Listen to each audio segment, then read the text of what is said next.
There's like internet protocol for.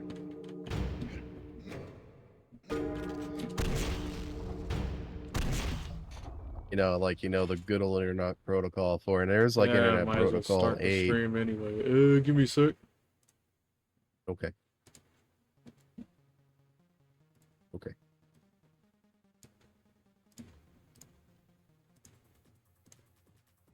Yeah, just gotta check on something. Mhm. See if we're live. I think we are. Wait a minute. Somebody found a Duolingo client. Duolingo client for what? Oh, Duolingo. Was you talking about Duolingo earlier? Oh, I was talking about the fact that was like, I was trying to make a rip-off of Duolingo Oh, yeah. at one point. Yeah. You could. It's still possible to do, but the interface is not that hard. Alt-tab. God damn it. Anyways. The Every time I interface is alt-tab. interface is not too hard. You just hit resource hacker and understand what it all does, and you just kind of fuse it together. But the problem is... I hear ya. Okay, can you hear me earlier? You know, it's like hello. Hello. Hey, yeah, I hear you hey, just fine. Yeah. We hear you now. You're good, man. You're good. Okay. You're good. I was in voice chat earlier and I couldn't hear anyone, so I was wondering what that was about. Oh. Yeah, we were talking about, chatting around, doing warm-up and stuff. The game hasn't, the official event hasn't started, but we're doing warm-ups. Wait, what? I pressed fire, nothing happened. I'm trying to join, but now it's saying my CD key is currently in use. Fuck. Okay, well, whatever. Uh-oh. I can't fire anything. Yeah, because the CD key stupidity is happening. I'm going to relaunch the damn game now. Oh, no. Yep. I'm going to have to hot-kill it and reload it. Painkiller. Yeah, I'm not sure why it did that. Luckily, I set this by default on my wine. I can just hot-kill shit real quick.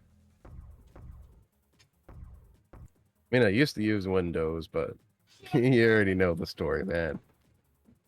Bratis. Yeah. Live support. BS just gets boring after a while. I hear the same old story. Pay up. Oh, wait. Your key is currently in use. That's what's complaining to you about? Yeah. Oh, for fuck's sake. I'm able to join fine. Do you guys have the game on Steam or GOG or?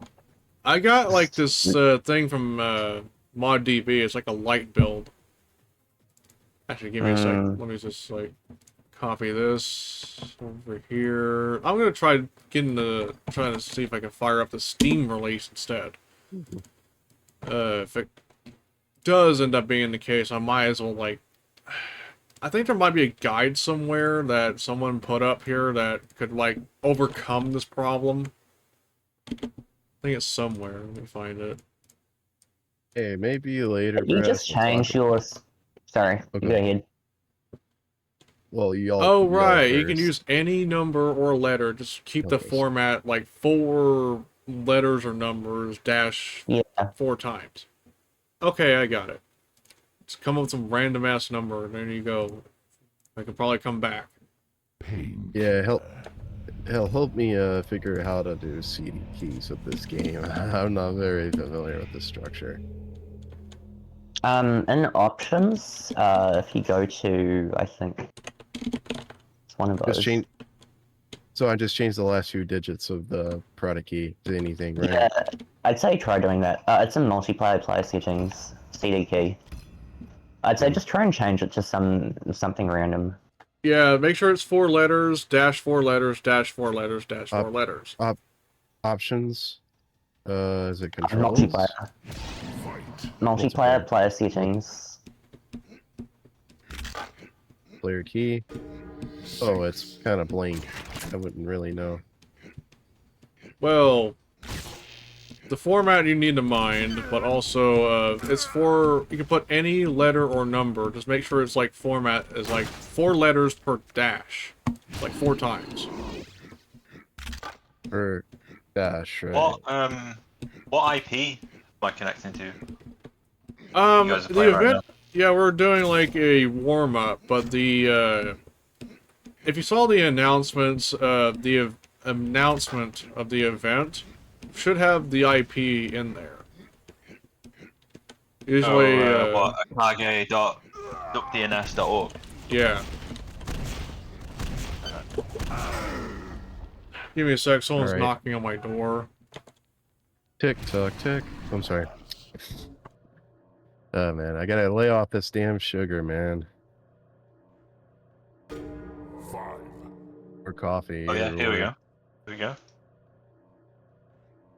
So did you put the painkiller overdose maps into this? Because I noticed your map pack had some of the painkiller overdose maps in it. Oh, B-Dog is I'm back. oh yeah, he's back now. Yeah, I was just wondering, did you put some of the painkiller overdose maps into Black Edition? Because I just noticed some of those in the map pack you posted. Oh, some maps from the Black Edition Overdose. are in there? No, like from Painkiller Overdose, which is like the expansion pack. Oh, I didn't even know that. I was grabbing like packs from ModDB. Okay. Yeah, so if I grab some maps from Overdose or any other expansions, then that's kind of surprising. Yeah, the one you had just shown, Chessboard, was an Overdose map. Oh. I should probably completely play through the first game and then see what the other add-ons were like. I've heard mixed things about Overdose and Redemption. Yeah, Overdose is kind of average, but I heard like the other ones were crap. Like Overdose is the best one out of the bunch. Welcome to Game Spy.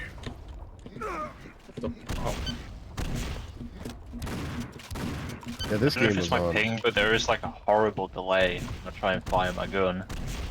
Yeah, this game was Hell on yeah, Game I think. Spy, Bratis. Fuck. Boom.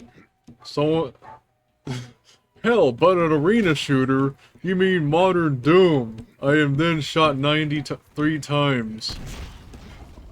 What's a Modern Doom? shooter. Says developers from People Can Fly. That's People can crazy. fly. That might explain why I named Fuck. my little game site. I think the difference, funny enough, that I recall from the difference between Doom is that the protagonist is just a hitman from heaven who's Hitman like from- stuck in purgatory. Whereas like in Doom, the Space Marine is in Mars trying to survive. It's time to. Oh, my God, my throat's not doing it today. You know what they say? Heaven's got 5 money for booba. Yeah, I'm missing my cord today. I don't know what's going on. I know the weather's been changing lately on my part. That's probably why Yeah, I'm that feeling a might little be bit it. allergies, yeah. Yeah, I can't push 100 today, guys. So no Duke Nukem today. Out of season Nukem. Maybe it's because I'm tired. My throat don't want to really. Can't even talk. Oh. My favorite Doom game is the most hated one. I'm gonna guess Doom 3. If that's so, I don't think it's that hated in my opinion. I feel like it's the underdog, but it's definitely not a bad game either. I actually like the multiplayer somehow. It's like a somewhat slow Quake 3 arena. It's. You know, the sad thing about. When we played Doom 3 multiplayer, that was really fun. Like, It it's a is, really good it is. arena. Oh, yeah. Like, surprisingly Yeah, good. it's really good. Really good. I mean, it's a good damn engine too. Like, fortunately, there's only a couple of mods on it. You know, some of them got lost to time. Now, if it I was don't know my... if you guys have tried it, but I want to check out that like Phobos mod for Doom 3. So like Dog put up like an all-in-one installer for it so I might just give it a go. It's like basically just another expansion pack for Doom 3. It looks really cool. Oh, there was you remember that one mod called Doom 3 Classic, bro? The one where it's like the old maps in Doom 3. And Oh, it's like, oh my yeah, God. oh yeah. It had like a Yeah. badass intro, bro. It had like a badass game intro. Took a couple of minutes to load, you know. I've only seen Wow. screenshots, to be honest. I played it, bro. It's kind of cool, you know. But Fair enough. Yeah. One thing I always like, try I to. think the guy came back and talked about the history of his mod, and he probably remastered it, if I recall right. I think I should also point out the move in Painkiller is something to get used to, because keeping this it, is yeah, weird. it's strange. I mean, it's a bit easy to bunny hop, but then air control and strafe jumping is what's tricky. Well, there's like You just go forward in it's this. almost- You don't need to It's almost strafe. like, yeah, exactly. It almost feels like an indie throwback from like the 2010s movement, where it's like pretending to be Quake. You know what I'm talking about? Right. But what I love about the movement somehow is involving teleporters, where you just like rocket jump as you just enter, and you just set flying around as you were teleporting. I thought that's kind of fun. You know what I like to play? Fucking Gore, Ultimate Soldier, bro. Yeah, I remember trying to convince Rift a few times about that, but he complained about the stamina system. It looks like Quake, but then the stamina system caused him to judge it heavily. So he's not a fan of the game because of the stamina system. But then you got fucking Return to Castle Wolfenstein, which definitely has that Quake DNA, but has stamina. Oh yeah, oh yeah, oh yeah, oh yeah, oh yeah, oh yeah. This you is- know what? this is weird. Yeah, you know what I mean. You know. But yeah, I think I did an event on my own server once for that game. But that's about it. Maybe we'll talk about game clients later, Brad. Maybe we can get up some ideas on the one. Fuck. I wanted to gotta say that a little bit earlier.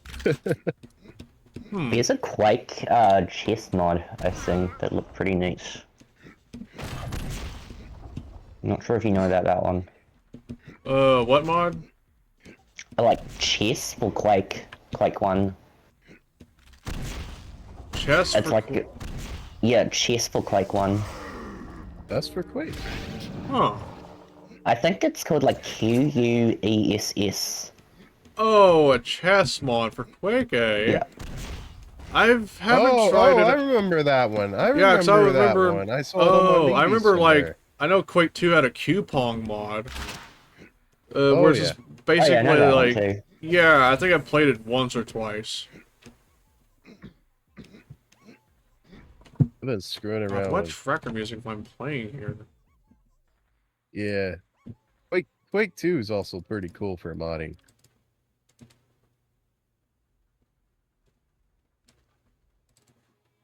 I was screwing around with Quake 2 quite a bit. Okay, thankfully, okay, so I'm gonna guess if I'm not in the menu and I alt-tab, it just locks it up completely and I have to like force quit it.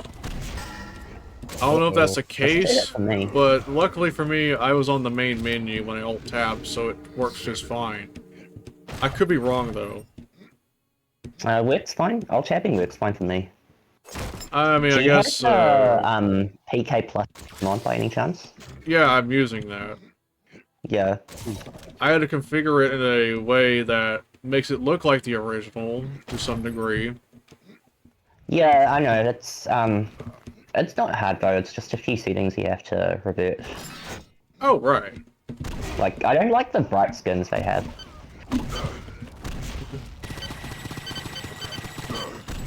I like the fact that they have auto recording, so there's that.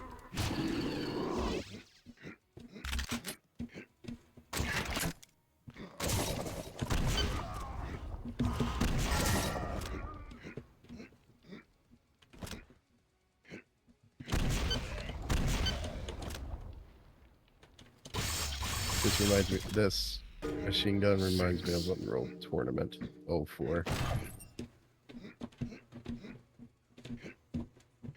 A little bit of Unreal Tournament. You know what's funny? I actually found a port of Rankin from 2000, like Unreal Tournament 2004 in Painkiller. That's crazy.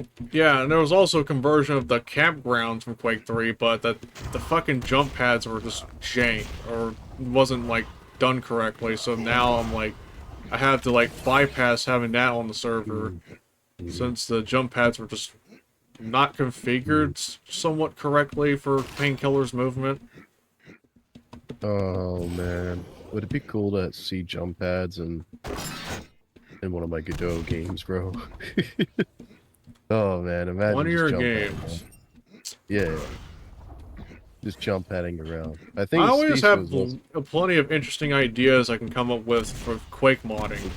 Since, you know, yeah. I finally solved my Quake issue modding, with, you know, netquake mods and the network code thanks to FTEQW. Mhm. So I could probably come up with some ideas. Come up with some crazy shit, huh? Right. I mean, I know lately I've been doing quite a bit of Quake C, improving You'll- Navy SEALs Quake. You'll have to teach me how to do this, man. At some point. Like, I don't know the... I mean, honestly, trying to teach a lot of people about programming might be a hit or miss. Right. Like, learning how to program, I mean, it's hard to pick up, but it's kind of easy to do once you recognize, somewhat easy-ish to do once you recognize the fundamentals. Yeah. Oh, Right, shit, I that guess chat it's is just- a present. I guess you just gotta mess with it until The you old understand tabby it. don't fuck my thing up. But yeah, when it comes to programming, it's all about figuring out the fundamentals and what actually a programmer might try to do. Uh-huh. So that's why at first it becomes like a bit intimidating and also discouraging. Mm-hmm. But once you figure it out, all the pieces You of the can be a puzzle, then you can can be a definitely badass. get a good start. You can be a true badass with programming, right? If you dedicate yourself a lot to it, maybe like John Carmack levels, maybe. Just read I a think it's book. kind of rare to find somebody from such communities that's niche as this one that have the same programming expertise as John Carmack. Well, I think it's Right. rare in general, given that, like, I mean, how many other people made, like, Quake level game engines? I mean, yeah, when it comes to Not game many. engines and Yeah. all. Man, if I put my time into it, I promise you. I can really look into it. Maybe I can try to follow Carmack a little bit, but it might have to be my own Carmack. You know? Be a Ken Philosophy of- Silverman. Yeah, my philosophy, keep it simple and just make sure everybody else can read it, and then they can pick up on it from there, you know? I guess I will say in terms of game It engines, takes research for sure to accomplish these things, you know? if I want to work on like a major project, I probably might take Quake Engine as a base. Maybe and also like rip the fuck out of it to the point that it's like almost like its own game. If So I can let me just take the correct source you. code to win Quake or something, or even Quake World even, Yeah. so I could probably like change elements that you would otherwise not do in Quake C. You wanna know something funny? The menus That would and be the HUD. Half-Life. That would be Half-Life. All over again. Sort You know of. how Valve just strips the shit clean, man, and they just like, yeah, let's put our own shit over that. Like, let's mix a little bit of Quake 2 into it too. And then, Right. you know, that's how they did it, you know. Well, the one thing they didn't carry over was, you probably obviously know, they just stuck with the WOD because it was just much more convenient to work with, you know. Hmm. And they already had half of their levels based around it, you know. At that point. They could have used Targa and all sorts of wall format, but that would be too long, you know. So I guess they just stuck with the indexing scheme. That indexing scheme. I guess just the WOD scheme everybody's used to. With the lumps and all that. I just posted a video of the Quake chess mod in the Checks to Voice channel. Cool. Yeah, I should probably find more Quake mods to fuck around with for future events. Since I solved that issue. Yeah, there's also a Street Fighter mod for Quake I found. Oh, right, where it's like a third-person game where you Yeah. use like special moves and shit. Yeah, so all the special moves are bound to weapon keys. Right. It's funny.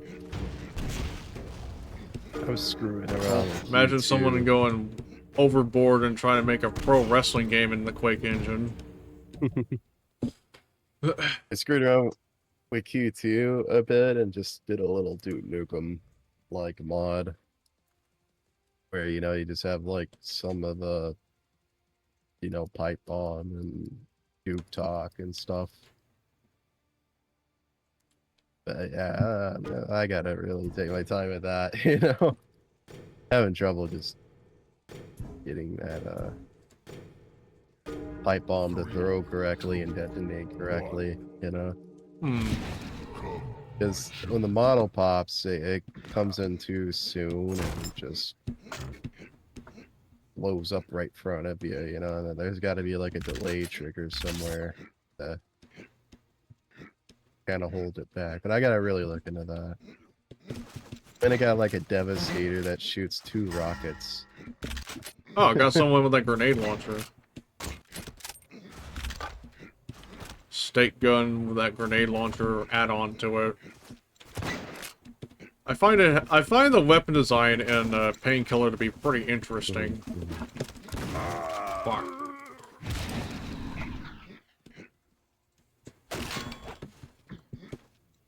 Oh yeah. Been screwed with my sleep lately, Bratis. Same here. I'm losing my shit, man. I can't sleep. I can't even keep a schedule. No wonder why I start streaming in the middle of the night. If I wanted to. But then again, I also realized that, I think I shouldn't pay too much attention to consistent stream schedule, because if you think about it, having to stream at the middle of the night probably might attract a more European audience. Probably people from, like, Australia, for example. Right. Like, the problem is, I go to bed around 9 a.m. and I wake up around 2 or 3 or 4 p.m. Which is not a good idea. That's a waste of your whole day, you know. But I try to go to bed around like 8 at the most, and wake up around 10.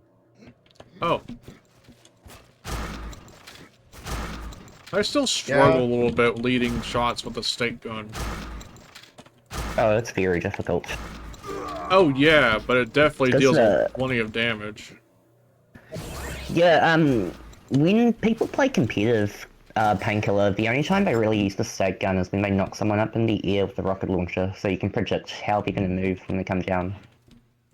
I remember what even makes it even more difficult using is that the grenade launcher part of the stake gun, and also using the stake gun like as if it were a shot combo, but difficult to pull off. Because all it does is like shooting like a grenade, and then, you know, shooting the grenade with a stake, and then it just flies around. It's cool as heck, but it's just hard to pull off. I could do it like several times and fail. Yeah, because the stake won't even hit the fucking grenade. It takes some mad prediction and positioning on top of that. Welcome, Fries. I know, I've seen Painkiller. people use that. I have seen people use that, like, move consistently in competitive Painkiller, though. So it must just take a lot of practice. Oh yeah, you would have to actively practice that, I'm pretty sure.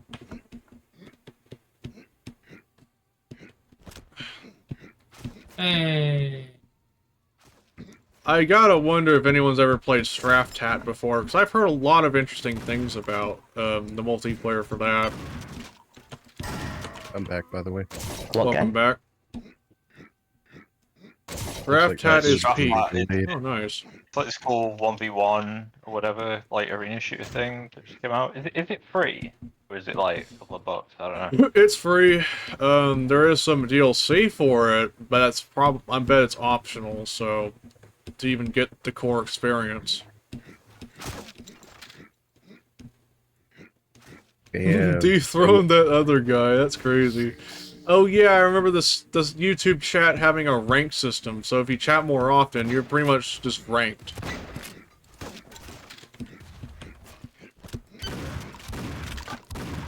You're ranked to the ground. Yeah, if you chat often, you get like a rank to like 1 or something. I think it's like a per stream type thing.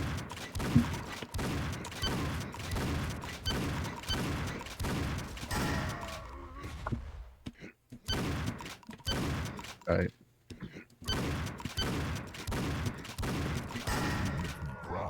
Shotgun, my beloved. I definitely like the I- shotgun from Painkiller. It's Yeah, got my that. food, it will be... It looks delayed. cool and it packs a punch, sound-wise. I haven't ate very much good food all day. That's the price of sleeping. I mean, honestly, I just make whatever's in the kitchen. There's nothing hardly here. Tell me about it. I'm like low on Hawaiian Punch, and now I'm gonna have to drink Powerades. It's frozen food, bro. And after a while, you get tired of frozen food. You know? Aren't me and my family all kind of getting tired of processed oven food? Oh, Yeah. yeah. Oh, yeah. I'm already like getting Oh, yeah. tired of lean cuisine meals for my diet. Might as well just start eating eggs. Hopefully we don't get boarded out by the time Rev comes out. Oh, sorry, man. We're bored. Sorry, Rift, you're gonna have to switch to another game. We're burnt out of playing video games. But Make well, I will, but make me a Quake mod sandwich. it's always good to warm up, bro. It builds you up when you're about to really play, you know.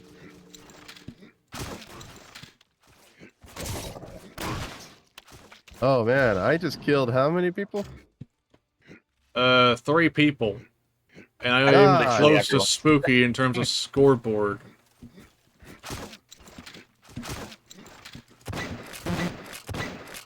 Some of the sounds I've Oh. also used in my install of Quake 1 recently, alongside Mortal Kombat 4 screaming.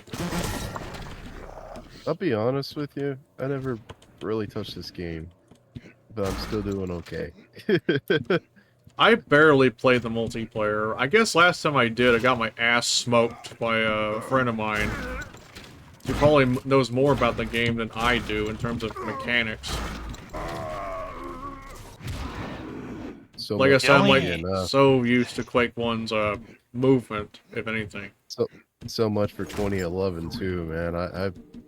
I went through and back with that game, man. Even That, fucking modded it. Christ, But I imagine think playing. I prefer imagine- 01, to be honest with you. Good for, you know. I mean, are you talking about Duke Nukem Forever? Yeah. Oh, in that case, The modding. modding wise, no doubt, Oh, wow. modding 2001's probably easier and probably better off Yeah. than 2011.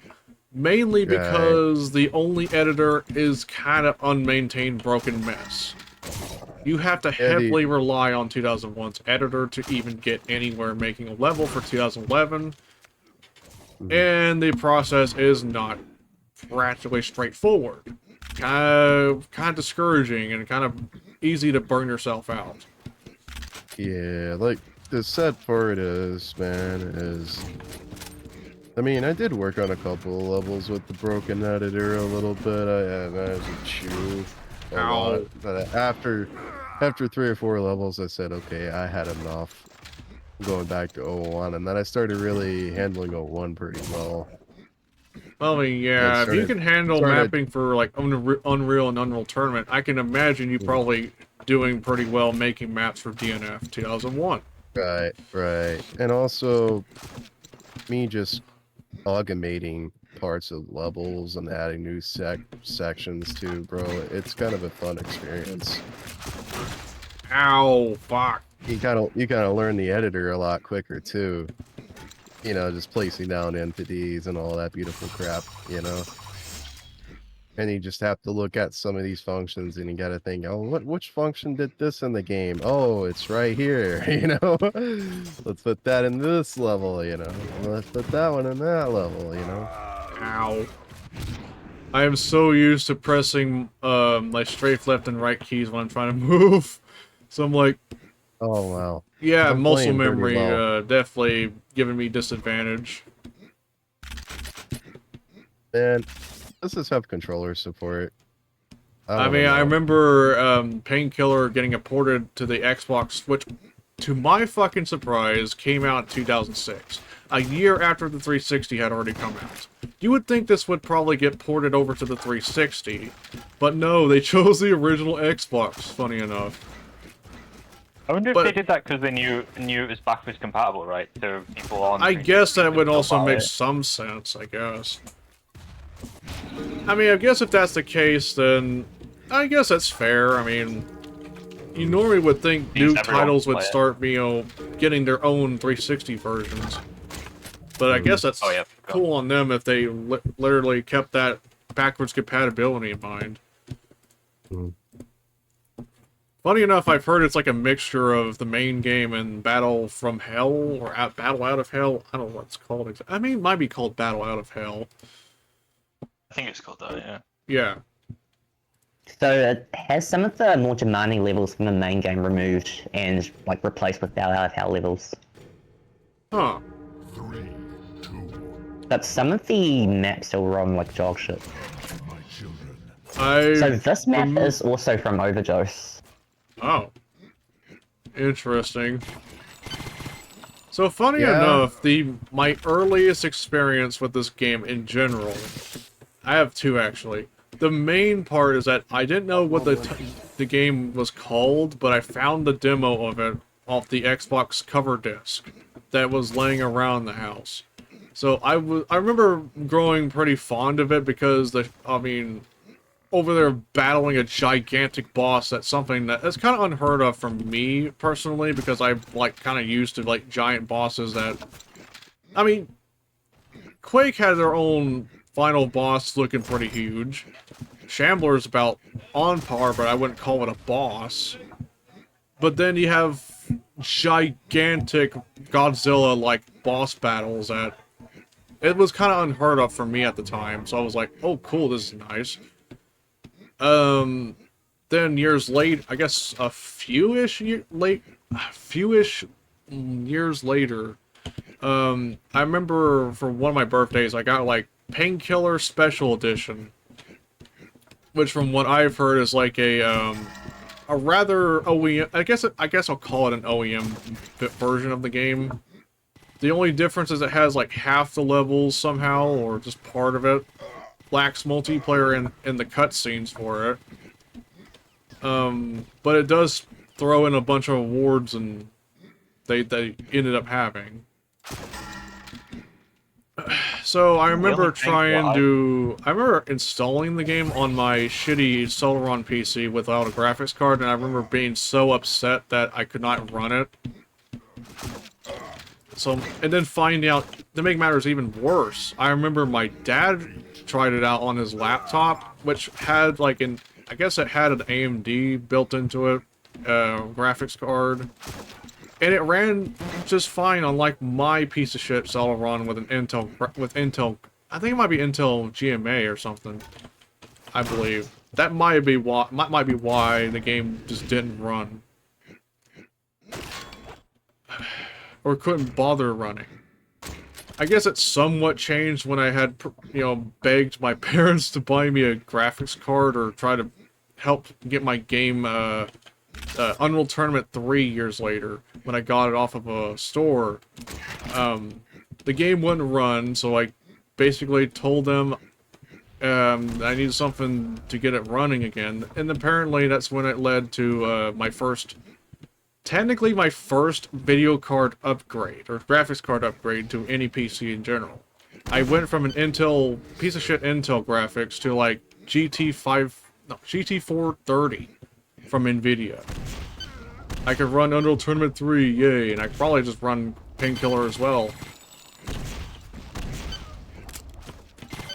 So that's nice. I've never actually played a significant amount of Painkiller beyond like a pirated copy of, I think it was Painkiller Hell and Damnation, which was like garbage, and I'm fairly certain got like 3 out of 10. Helen, I've heard about that. It was like a semi-sequel slash remake under the Unreal Engine 3. What's fucking... Yeah, what's even... It was like really janky.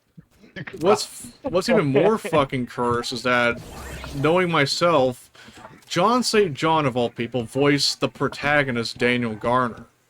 And it's definitely just Duke Nukem with...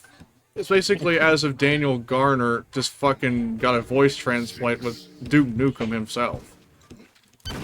It was kind of whack.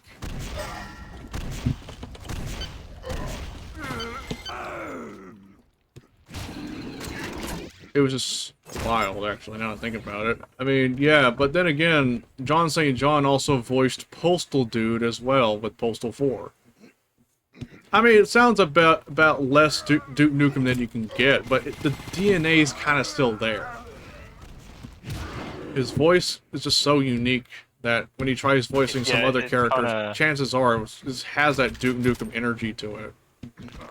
It is kind of hard separating him from Duke Nukem at this point. Even having his name gives you Duke impression. Yeah, basically, that's what it would be like. Oh, it's 8 o'clock, so the event has officially started, and Rift's gonna be wondering, why are you playing so early? 5.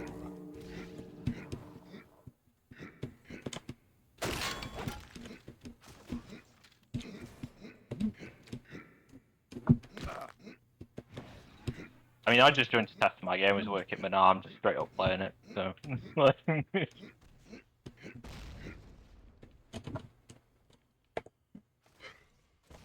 We'll do a soundboard moment. Well, Peter can go freaking. Peter Griffin in Doom. Holy crap, Lois. The graphics are amazing.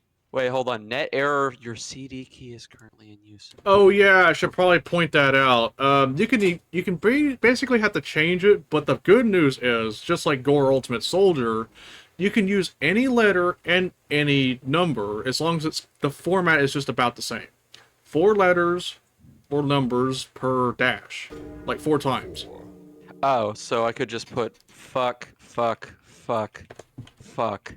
Yes. Okay, do I need to insert the dashes manually? I think so, actually. Okay, Just to be let me sure. do that. Right. I was a little confused on why it happened when it yeeted me out of the game due to alt tabbing. So I Okay, just did a little bit of join. research. Cool, alright. Speaking of Gore Ultimate Soldier, we should probably look into doing that at some point in time. Maybe one day. Yeah. I'm actually more thinking about Alien vs Predator 2. Oh yeah, I haven't tried it out yet, but we still haven't. I haven't really completely tried out 2000 Classic. Honestly, I tried it with Mobro one time. I honestly wasn't that impressed with it. I can understand some people like it, but it's just, I don't know. It's not really my thing. Oh, fair enough. I feel like it would be better off as like an FFA type game in a sense.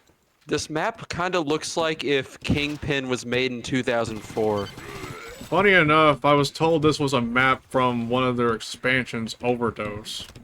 Yeah.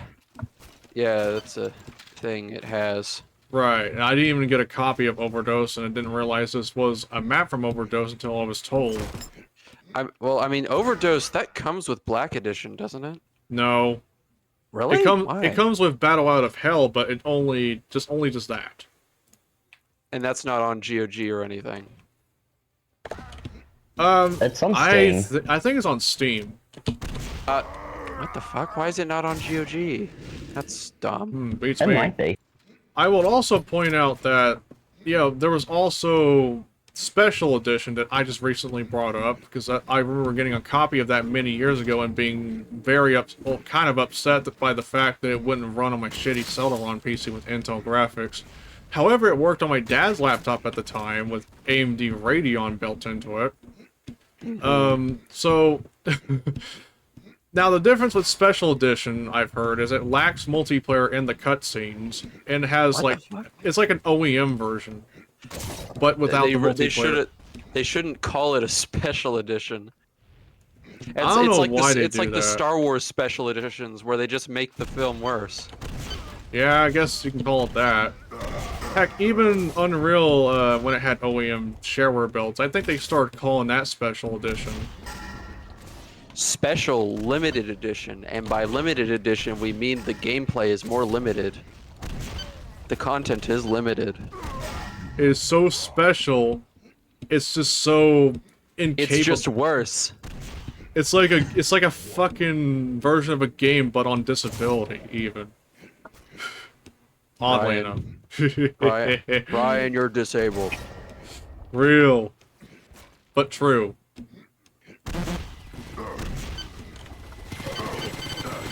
How's everybody's Friday going? Doing pretty much all right. I was under the impression that tomorrow I would be missing out on Saturday's event due to going out to eat with family, but my mother had pink eye, so for the fourth or fifth time, I'm probably getting Chinese takeout. Bro, of course your mom got pink eye. Yep.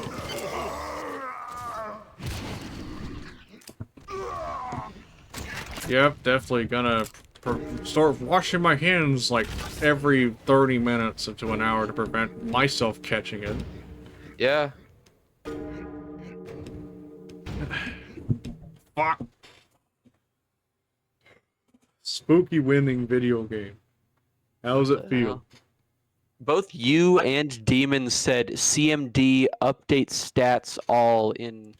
It kind of does. Using, yeah, PK++. Oh yeah, it does that. I'm using PK++ because of automatic demo recording. I thought you for a second. I thought Demon said pink eye plus plus. I'm gonna say, yes, definitely. Wonder what features they put on pink eye plus plus. Well, I guess I'll make your eyeballs bleed instead of pussing. Dysentery. Dying of fucking dysentery. Oh, Christ. Bro, I swear, this bee hopping is... It's so easy to do, and it's, like, kind of crazy. It's, like, it's hypnotic to do. Like, I don't even care about killing people. I'm just moving like a fucking bullet through this map. Oh, by the way, imagine you can pretty much try rocket jumping as you enter a teleporter, and then you just propel in the air as you teleport. It's crazy. Uh-huh. Yeah, I was watching some professional matches to study. Yeah, so I found it pretty nice to have. Like, just as you just enter the teleporter, you're just up in the air, like so. But yeah, the movement's definitely pretty nice. It does have its weird. It's weird, but it's like only because I'm not used to strafing working like this. Right.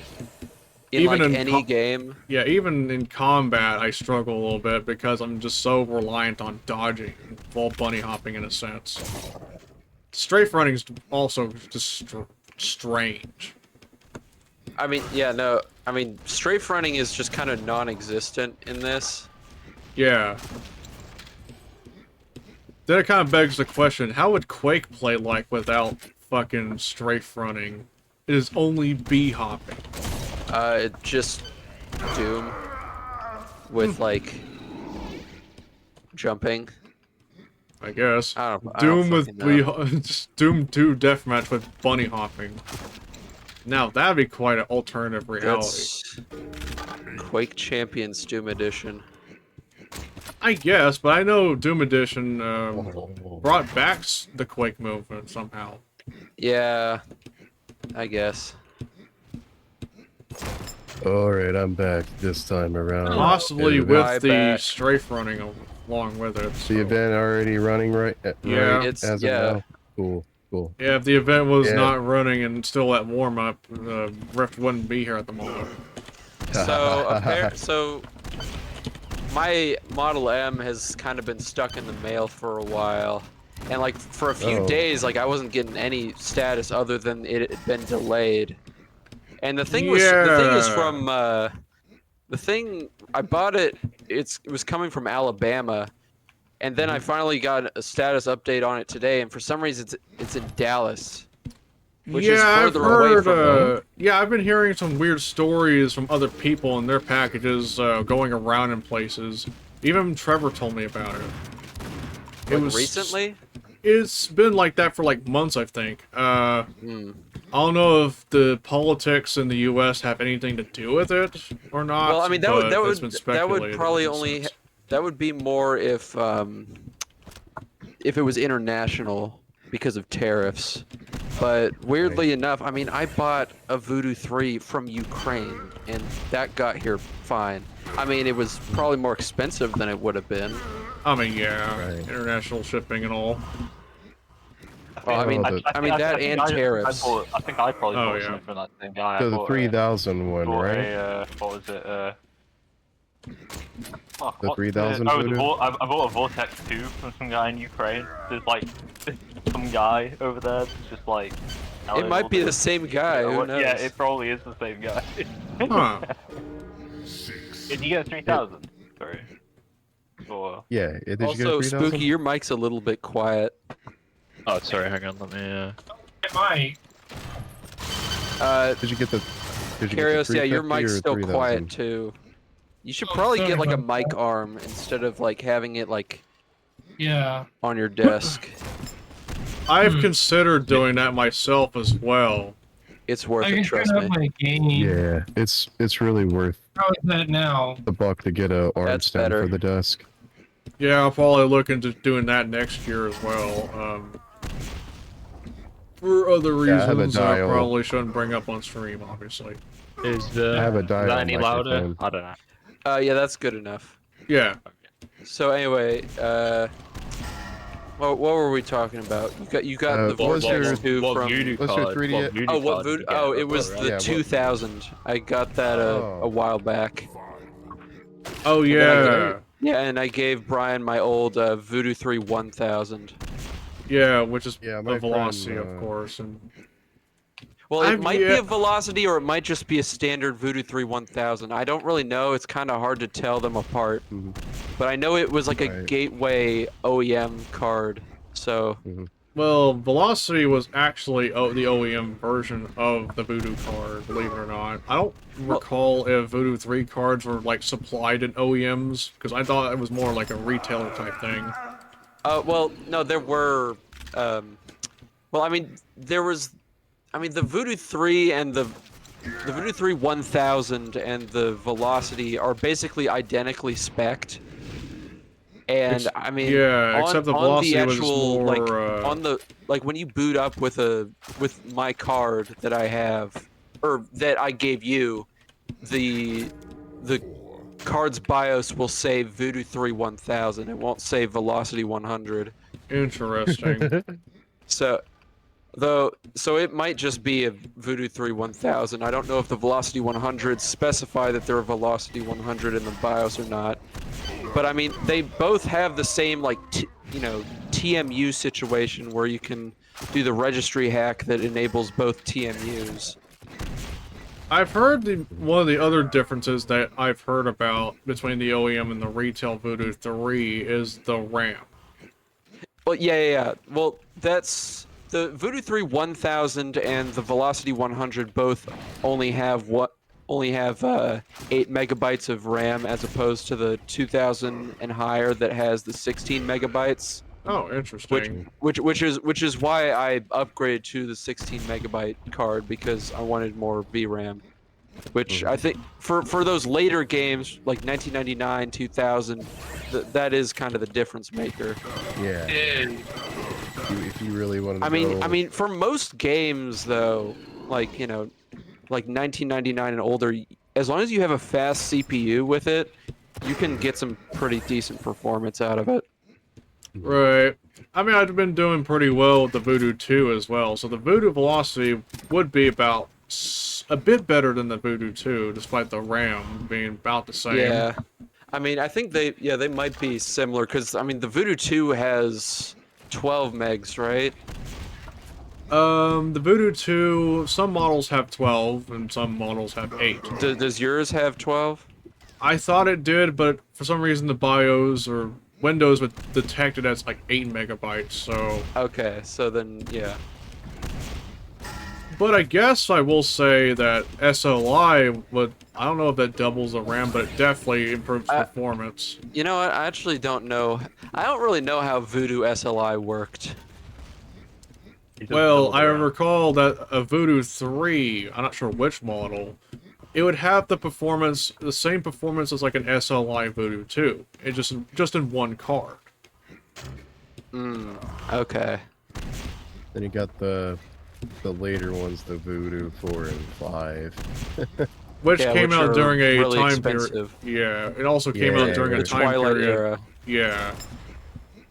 Definitely Yeah, around NVIDIA. that same time period where like 3D effects was not doing so hot. Yeah, no, Because they NVIDIA got 'em. did a lot of And bottom out. they had a lot of frivolous spending that basically killed them. Right. And some decisions on top of that that did not go well as planned. Yeah, like they stopped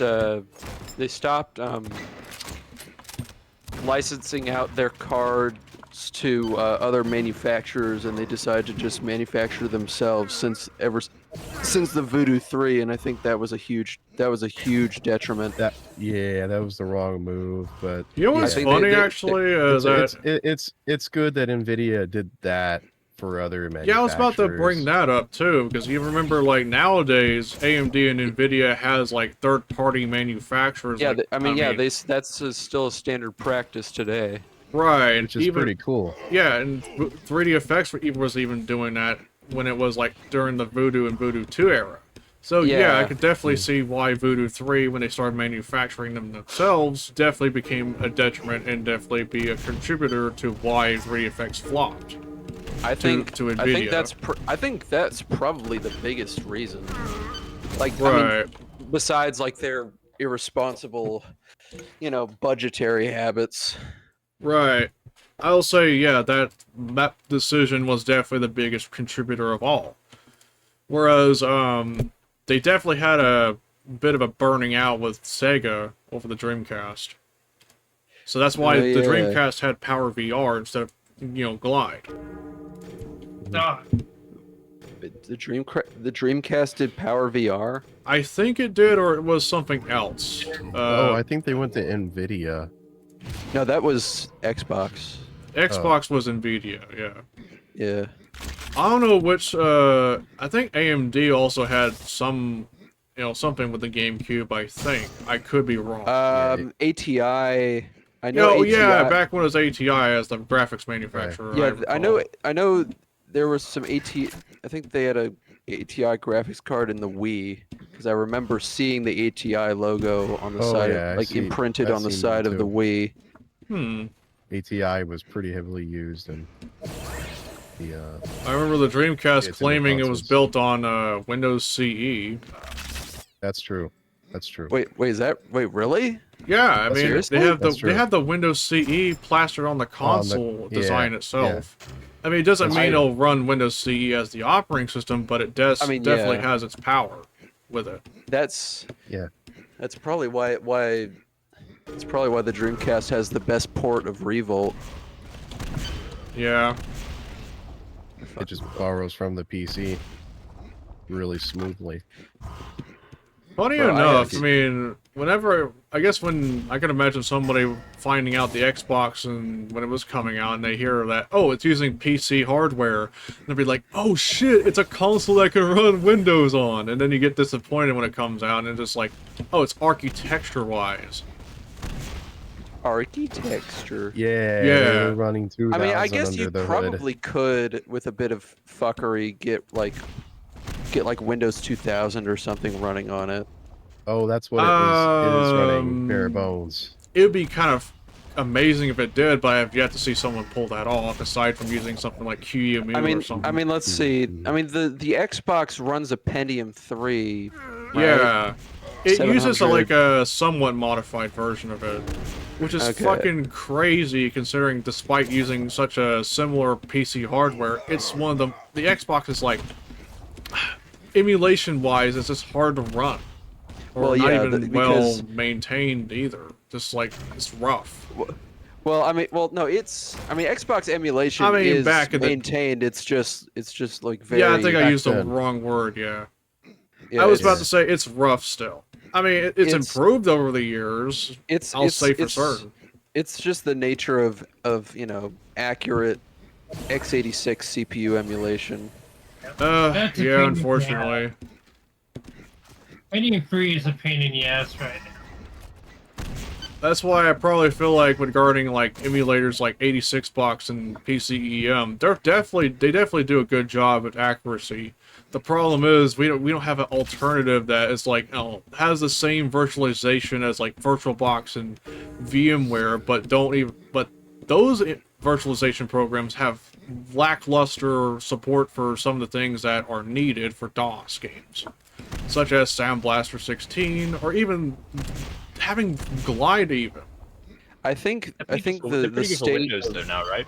Like there's like software GPU emulation now you can do with like. Oh yeah, Yeah. soft GPU exists. It's Yeah. not really perfect, but it's about as best as one can get.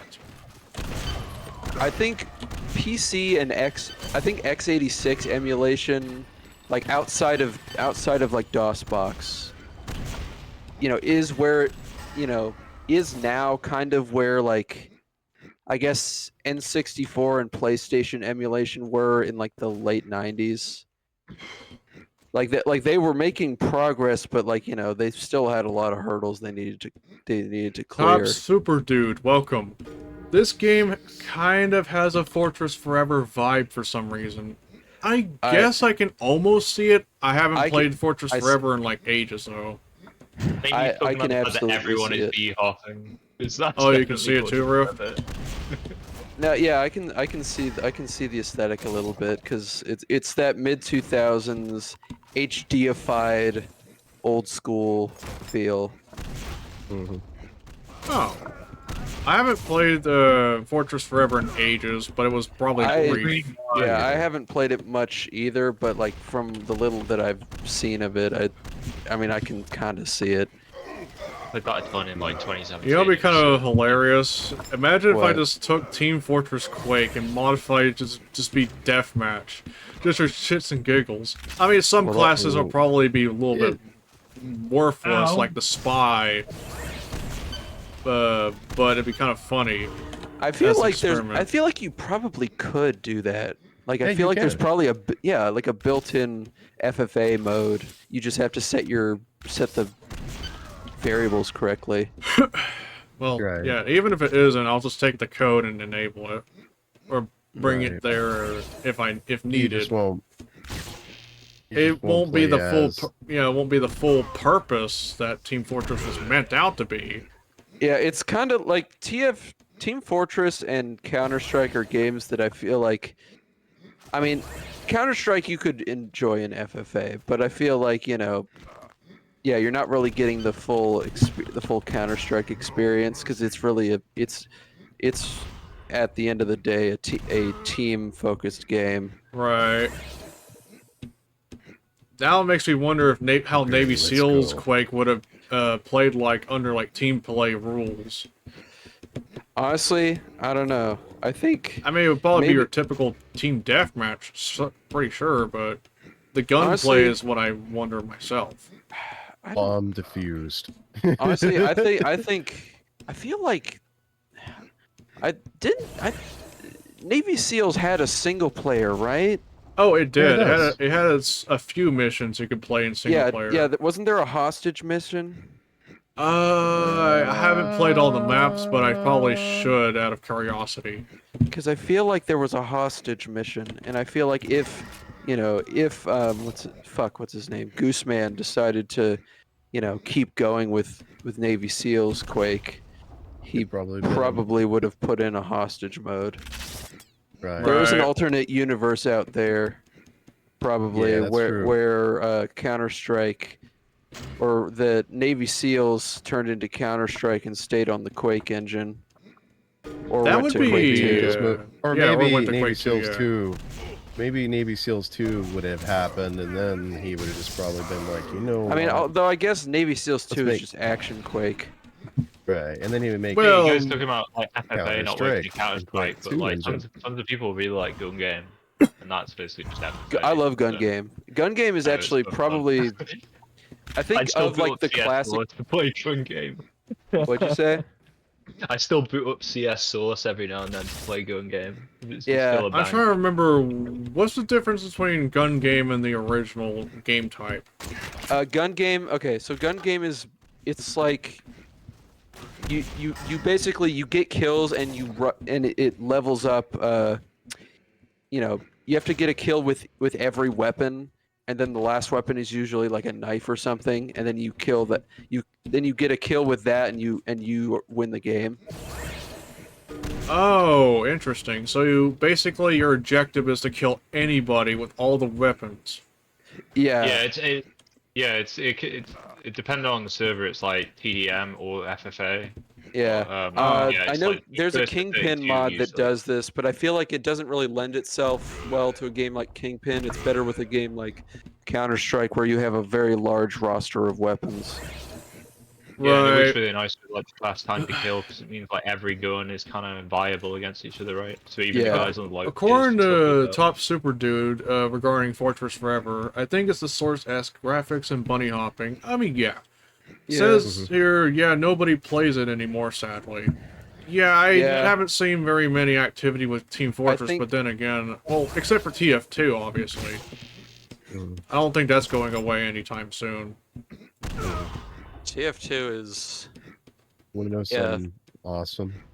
TF2 is kind of the last bastion of like what I would consider to be truly free multiplayer. And I don't just mean in terms of business model, I just mean in terms of like gameplay, server hosting, modding, right, and that sort of thing. Because nowadays most free to play games these days are just heavily too reliant on like microtransactions and FOMO. I mean TF2 pioneered microtransactions, so I can't really say that it's above it. I mean, TF2 definitely has that, gambling hat addiction issue, but it doesn't kill the experience outright. I think the thing about TF2 is that, it's a game that still, like, despite its, I guess sort of deterioration of its art style, it still feels like the game has always been kind of silly, but like it's silly in that old school kind of way that fits the 60s spy tech theme that the game has. Hold on a second. What? Another thing Brad says, do you know that FTE can play source maps? Yeah, I've heard something about that. Heard something about what? Z was telling me about FTEQW loading source engine maps.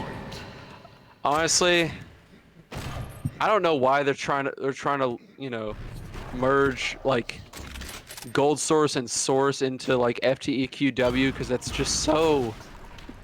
so beyond like the scope of what a Quake source port should really be doing. Like, listen, I understand like, wanting to merge like, other id Tech 1 titles like Hexen 2 and Heretic 2 and even maybe Quake 2, but they went as far as to support Quake 3 even. Yeah. But I might have an idea why they're trying to implement support like that. I mean, remember when GZ Doom, for example, was just used as a base to make like indie first-person shooter, like, I don't know, Heat On, for example, or Head On, whatever they call it? That is true, though I think the difference is that, you know, the Quake engine as a platform is far more versatile, even in its most vanilla form. I guess. I mean, So it's like, I think, I don't know, and also in terms of modding features, I mean, the Quake Spasm lineage of ports, you know, Quake Spasm, QSS, fucking Iron Whale, VK Quake, etc. Those have, I think, a much wider array of modding features that I think even even FTE doesn't fully support, I think. Right. I mean, I guess it would be quite a choice to put, like, make an entire game on, like, FTE. Yeah, and I feel like FTE kind of lacks the sufficient polish. Right, I guess it has its issues. Yeah. Scoreboard issue, I don't know exactly if I managed to tackle, or not. Maybe it has something to do with the Easy HUD plugin that comes bundled for whatever the fuck reason. But yeah, I could imagine, like, because I know as of recent I've been trying to improve Navy SEALs Quake with Quake C. That's been coming along pretty neat. So what else have you been doing besides revamping the view models? In terms of that, I made it so the weapon automatically reloads if you ran out of clips, instead of having to press it manually. That's one of the features that I requested, that was kind of requested in a sense, or felt more convenient. What else? Got tear gas, right? I remember Z pointed out some ideas as well. I think one of them might involve reloading as you're, I guess, canceling the reloading of the shotgun so you can fire. Or any weapon, I guess. I think the shotgun reload. would probably make more sense because that's like longer, takes a bit longer to reload compared to. Yeah. I think just a clip. I catch. I have to wonder though if that was was like a conscious gameplay choice for like an attempt at realism or something. I can kind of see that. I don't know if Counter-Strike had like a way to start continuing firing, like a shotgun mid-reload. Yeah, you could. Yeah, I'm pretty sure. Yeah, you could reload cancel in Counter-Strike. Right. So, I'm usually just judging from Counter-Strike a little bit, of what would be considered, reasonable without ruining too much of what the original intent of the game itself. Because I don't want to like. I'm kind of curious how. I'm kind of curious, what compatibility of it would be like, playing with the original mod versus. On a, your Redux version running on the server.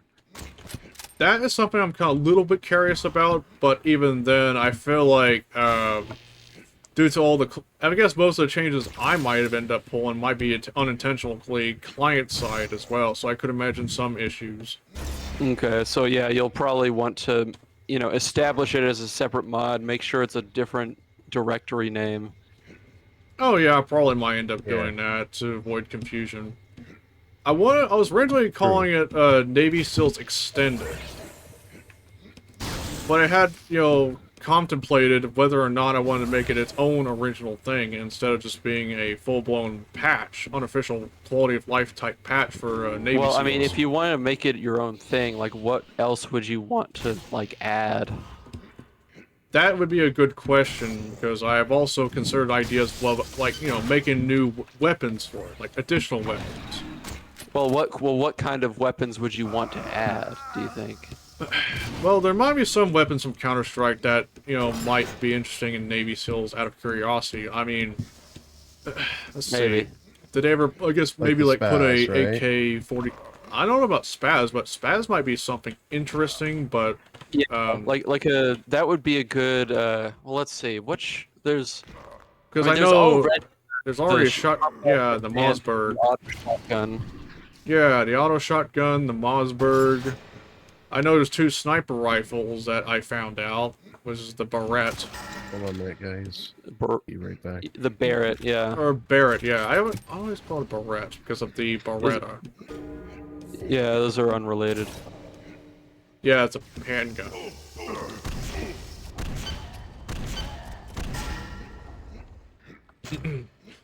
But yeah, there might be some weapon ideas I can come up with. But the thing is, though, if I were to go that route, I would have to figure out how I'd go around, like... Because I know Straftat does it something more interesting, where it's just random disposable weapons. Yeah, Straftat is more... What the fuck did I just pick up? It's like black and white motion blur thingy. I don't know exactly, but... Is this invulnerability? I'm going to No, guess it's not. I just it's killed probably myself. Yeah, it's invisibility, I think. I could be wrong. Maybe. I mean, Straftat is kind of more silly, goofy weapons. Right. But I guess the behavior of that is like, oh, it randomizes weapon pickups. And then, Yeah. I know almost Rotten to some degree also has, like, weapon swapping. Somehow. Yeah, though I mean that's more out of just because you have like a 3 weapon loadout. Well, yeah, that's loadout related, but in my case, loadout, but inventory. Right. But I guess if I were to do something similar in such a formula, without having to say, I don't know, rely on a disposable weapon like loadout, or even a limited one for that too, maybe I would have to be more type related. So if I were to say pick up a more like a rocket launcher, but I already have a rocket launcher, it would just like swap the rocket launcher I have with another variant. Maybe. Maybe. I mean I think Here. I think the yeah. What now, Zane? Thought my food was here. My bad, guys. Oh, I'm right. Calling me left and right, you know? Asking me a question. I see, dinner's here. Check your mailbox. Oh, man, you guys- Amazon fast food delivery. Same day shipping. Oh. Yeah, we go up there ourselves. As opposed to what? Getting a burger tomorrow? What kind of McDonald's has a message? What do I say? I want a burger tomorrow? I'm getting pizza. You know what's funny? Imagine if you pay the basically the less expensive shipping from McDonald's and it just arrives a week later all molded and shit. Oh yeah, I fucking hate that. Sue the driver. Z, what do you mean you hate that? Have they done that before? You get your burger a week late? I mean, what does that mean? Gosh, I remember like for whatever reason, I've seen worse shit with food. it reminds me of I guess a I've seen stupid worse story here, but I remember I decided, oh, why not just make some Hot Pockets? And then I remember, like, there's not very many left, but I saw some, like, I don't know, some that were sitting in one of the freezers that were left untouched for I don't know how long, but they were frozen. So I thought, oh, I don't think it would end badly, would it? Like I said, I don't know how long it was since it was sitting there in the freezer. So I decided to cook one of them. I took a bite and I thought, oh, was this like a different kind of flavor? Because it tastes a little weird. But because I guess what's weird enough is that I thought there was like, I don't know, some like sausage type, but no, this is like ham, I guess like pepperoni kind. So I grew to realize, oh my fucking god, I just ate brown pepperonis in the Hot Pocket. No wonder why it tasted so strange and sour. So I just threw it away. Yeah, and flavor. Yeah, I nearly ate half of it before realizing it. So I'm like, oh fuck! I hope I don't get sick. That is such a fucking Brian-ass moment. I mean, yeah, it's not the first time it's happened. I remember years ago I had like a muffin, and I thought it looked fine until I started eating it, and it reminded me, wait, why does it taste almost like cleaning supplies? And then I looked at it, and it was all moldy. Do you drink cleaning supplies? What that tastes like. Brian, this is telling me a lot about you. Me not even paying attention on what the fuck I've been eating, and then like, why does it taste Windex, so? I thought this was blue Kool-Aid. Yeah. This map reminds me of something from Quake Live, and I can't quite put my finger on it. What's the map name? I wonder. I forgot. I don't fucking know. This one's called Blink. I think this one's also an overdose map. Okay. Oh. I think this is from the. This looks very custom mappy. It doesn't look like an official thing, if I'm honest. Yeah. Well, to be fair, Overdose and the other expansions were not made. I mean, except for Battle Out of Hell, were actually made by somebody else and not People Can. People Can Fly. Yeah, they all So- started life as mods, I believe, and then just turned into commercial expansions. Oh, so they did the postal thing. Yeah, it was fan made at first, but then they, gave them their blessing, made it commercialized, and that's what happened. That's crazy. Yeah. So, does Painkiller Black Edition even come with any expansions? The only expansion it comes with is Battle Out of Hell, Hell. which is the only expansion made by People Can Fly. That's Okay. probably it. Funny enough, Black Edition, there's another edition that's about the same. It's called Painkiller Gold. The difference between Gold and Black Edition is that Black Edition is a DVD release, whereas Gold is like a CD release. Yeah, I mean, it is around that time that, games were more commonly switching to coming on DVD. I mean, you had the early ones like Claw and Riven that had, more rare DVD releases. But I don't wonder if any PC game ever try to make the switch to Blu-ray, but that was by that point after the DVD era. Steam I think was there already probably was like on like the Xbox One, like that era of consoles. I mean, it maybe. would make sense with consoles, but I'm referring to like PC games. Honestly, yeah, maybe. I was still buying PC games physically around that time, and there were never any Blu-rays. It was all DVDs, and then it became DVDs that were part of the install, and the rest you had to download from Steam. Yeah. Yeah, And then because it by that just point we became were like reaching. Yeah, then it was just they only put a Steam installer on it. Yeah. Yeah, so Sucks. yeah, why buy that when you just buy a key on Steam at that point? Like, bro. Well, funnily enough, like when that was still happening, at least in the UK, PC games would launch. Like the physical boxes would be like $30, and the game on Steam would be like $60. So you would get it for like half the price. Yeah, I know, it was very strange. That is incredibly strange. And when was this? The last time I saw that was probably like 2016. When Doom That's 2016 came out. That's so fucking weird. Yeah. I remember Like, Doom Titanfall. 2016 coming out. Titanfall was the last one where like all the files I remember being on the disc in like 2014, and that was I remember it was the it was like $40 for the physical one, and then $60 if you wanted to buy it on like EA Origin. I think my first experience with download discs, as I will call them, was getting the original Destiny on Xbox, and I was like, I had some friends over, and I was like, all right, I got this fucking Destiny game. Let's give this fucker a whirl. And then we proceed to sit there for like fucking, I don't know, an hour. Learns to waiting regret this for the purchase. fucking game to download. I played Destiny on the PS3. on the and Xbox 360. I played it on Dude PS3, buys I remember game the- and then the has to sit patch. through hours of downloading, learns to regret it. The You know what? PS3's You know what the Wi-Fi funniest part comes is? I from think 1 I megabyte. don't think I ever actually sat down and played it. You weren't missing much, to be fair.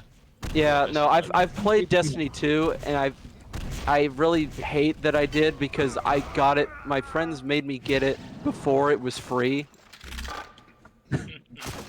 So yeah, no, it wasn't, and I don't like Destiny 2. It's not fun. It's really boring. It's grindy and boring. Boring too. Unfortunately, some people have to succumb to that stuff, like with their friend group. Oh, they're playing the most popular game since mankind, and they're like telling you, play, it's fun. And then, you know, but there's nothing else valuable to, well, good to play, they think. So they have to succumb to having to download said game to be with their friends and shit, activity-wise. Oh yeah, I remember that when PUBG came out. And it's like, Yeah, I remember that. Yeah. I remember this one guy in that friend group who was really fucking transphobic too. Oh god. I remember team killing him. PUBG to church pipeline. Team killer! I had to say it. Betrayal will not be tolerated. Imagine there's someone shitty just coming into the game server while we're playing team deathmatch, and then they start acting like a fool. So I just enable friendly fire, and we all just team kill the dude. That's funny-ish. Funny. And shut up. No, you. No. Give funny money. Heaven's got 5 money for No, Booba. fuck off. Half-Life 2 meme. No, fuck off. I still find it hilarious as freaking hell over the whole UK age restriction overcoming problem. Like, you know, they overcame that by using Gary's mod of all games. Bro, I can't believe the only face that can bypass it is Dr. Breen. Yeah. That would be so. That shit. Yeah, no, that'd be so fucking funny. Honestly, I don't. Just the fact that they're trying to do this shit is just so. You know, it's so dumb. It's like, oh, protect the children. Okay, release the fucking Epstein files, jackass. Like, guys, why are we we're focusing on, you know, letting big tech have our fucking, you know, have our fucking IDs and shit, and we can't even get the fucking, you know. You'll probably find this funny. There was you got nothing to hide, then you shouldn't have to worry. See, I hate that. I hate when people started criticizing, our like the government here for doing it, our minister for technology said that if you oppose this, you're a pedophile. You know what? You know what? That's what the Visa representatives were saying in response to the to that payment processor debacle. Oh yeah, and they were harassing the callers, you know, saying this is not a great idea to have this all going on too. Yeah, so yeah, they were. Yeah, I even heard something about them, you know, those representatives calling those people rapists of all things. You know what? I feel like that sounds about right. I'm beginning to feel a pattern. I'm beginning to sense a pattern here, and I'm pretty sure whenever these people, they're like almost always projecting. They probably got some fucking skeletons in their closet. I mean, it's fucking Visa representatives. I do. Yeah, it's like that saying goes: every accusation is objection. Admission, yeah, something like that. Yeah, it certainly feels that way. Yeah. Like, bro, just leave me alone. Please, come on. It's like, buddy, just take your money and leave. Oh my god. Yeah. Like, why is that not enough anymore? Like, are we so fucking ego rotted? Yes, I'm calling it ego rot now. That we need to, like, you know, control other people's lives like this. Unfortunately, I mean, even weirder is that they went after Spotify of all platforms, a music platform. Oh yeah. You know what they need? Yeah, let's go after them for. What are they going after Spotify for? What are they doing? I don't know why exactly, but I'm going to place a guess because there's probably music about, I don't know, rap music. Might be an example of this, or even hip hop, metal to some degree. And Fucking anything about sex or murder or probably, whatever. I wouldn't be surprised. Which is incredibly. What the fuck is this? Is not good at all, man. What the fuck? But also, it's like, see, you know, this is so stupid because Spotify has a real problem right now where they have, you know, AI fucking artists on Spotify that are like, you know, taking other people, other band names. Like, I don't know why I don't know why I would find AI generated music that's also got Dark Tranquility as a credit. I'm like thinking, oh, a new song from Dark Tranquility. No, it's just a fucking out of place AI generated song that doesn't even sound metal at all. What the fuck? It's so like they have an actual problem, and instead of doing that, they're creating another problem. Yeah. This is why have we chosen to enable these kinds of people to be in charge? Like seriously, like I think about I mean, like, look, if they want to do that, then just go like, you know, away from the places that they're trying to restrict. I mean, there are like alternate like webs, and I'm not talking about like core darknet shit. There's like, I don't know if you guys have heard of like Gemini or Go. I haven't heard of Gemini, but if you're talking about anonymity and internet browsing, the only thing I remember something like that would be Tor. Well, there's Freenet and Hyphanet, which are like kind of better than Tor. They're like, they're really interesting actually projects where they're almost like they're like peer-to-peer hosted internets. So like you basically torrent sites as you connect to them and stuff like that. Interesting. Peer-to-peer like, Ethernet, you say? I mean, well, peer-to-peer internet, right? Oh, internet. Oh, okay. Yeah. Imagine like. Because I remember making I guess like a joke-like idea where imagine if we all just play multiplayer games using Tor. It'd just be laggy as hell. But hey, at least we'll be anonymous. Epstein Gaming. Pretty much. Oh god. Yeah, next thing we hear about is like someone from that island hosting a fucking LAN party of all things. Oh god. Elon Musk hosting a really poorly put together Quake LAN at his own pedo island. Real. He sucks ass at Quake. Yeah. Imagine if just we have like some competitive player from I don't know like Finland destroying Elon in a duel at the dark place. That would be funny. Bro, you just know that Elon is loading up like dark places with the HD textures when he plays Quake. He playing with Quake Epsilon. Real. You know what's even hilarious? I remember trying, playing that like multiplayer under Epsilon, and it crashed not long after I got killed by somebody. I actually did play Epsilon multiplayer on a server that had some bots on it. It actually ran pretty okay, and this was a long ass time ago. I will say though, I actually do like Epsilon's soundtrack. I mean, it's not Nine Inch Nails, but it's real, like, it's good. I really like the track they used for E1M1 on that. It's very, I don't know, it's oddly nostalgic and atmospheric. Navy SEALs Epsilon mod. I was gonna just make an HD pack. Yeah. I'll even make it even more cursed by just fucking AI generating the original models to adding even more curse-like look to it. I don't think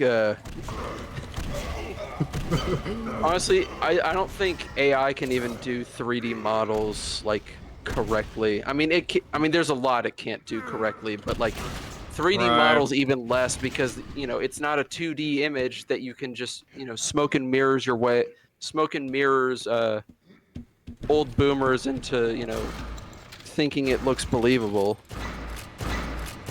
Yeah. I mean, even if it does somewhat decently, you still gotta be had to subject into like repairing, improving the model by hand anyway. Which almost by that point, you might as well just spend your time making a model from scratch. Yes.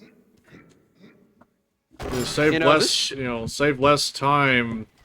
You have to basically save more time having to just like making a full model from scratch. A low poly model even. This the painkiller shotgun kind of reminds me of the Quake Champions default shotgun skin. That's kind of interesting because I kind of see it. I remember loving the design of the painkiller shotgun even. Yeah. And the sound it brings when you fire it is also amazing. We don't get sounds like these in modern games anymore. I mean, I think Painkiller's sounds are, I don't know. They seem fine. I mean, I don't know. When it comes to like sound design, I mean, I much prefer like Max Payne or something like that. I gotta wonder if there's any like stock sound effects that Max Payne utilized. Oh yes, absolutely. Right. Yeah, so I remember like I guess I recall seeing one behind the scenes footage of Painkiller, which was kind of wacky, kind of corny in a sense. I don't know if that would be the right term, but correct me if I'm wrong. I have to send the video. But anyways, I remember the sound designer said something about like they had to like, I mean, as most sound designers tend to do, they just use random objects and then make something out of it, even their own voices, like screaming into the microphone. Yeah, I mean that's just how sound design is. It's kind of always been that way. Right. How I usually come up with sound effects involves just taking a bunch of like royalty-free sound effects and then fucking around with it even. I mean that's what Bobby Prince did, yeah. I mean, I guess not royalty-free, but stock sounds. Right, sound ideas. I would totally, if I was sound designing a game, I'd probably be pulling stuff from sound ideas and shit, because just to give it that like old school kind of soundscape. Oh yeah. Right. I'll probably, if I were to do any projects that involves like a total conversion like idea, I'll just definitely look into the sound ideas route anyway.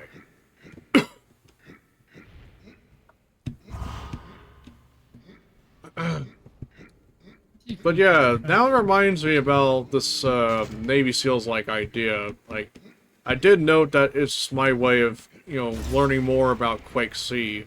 Thankfully, I have some basic fundamental knowledge of C language itself, somehow. So, I was able to get somewhere.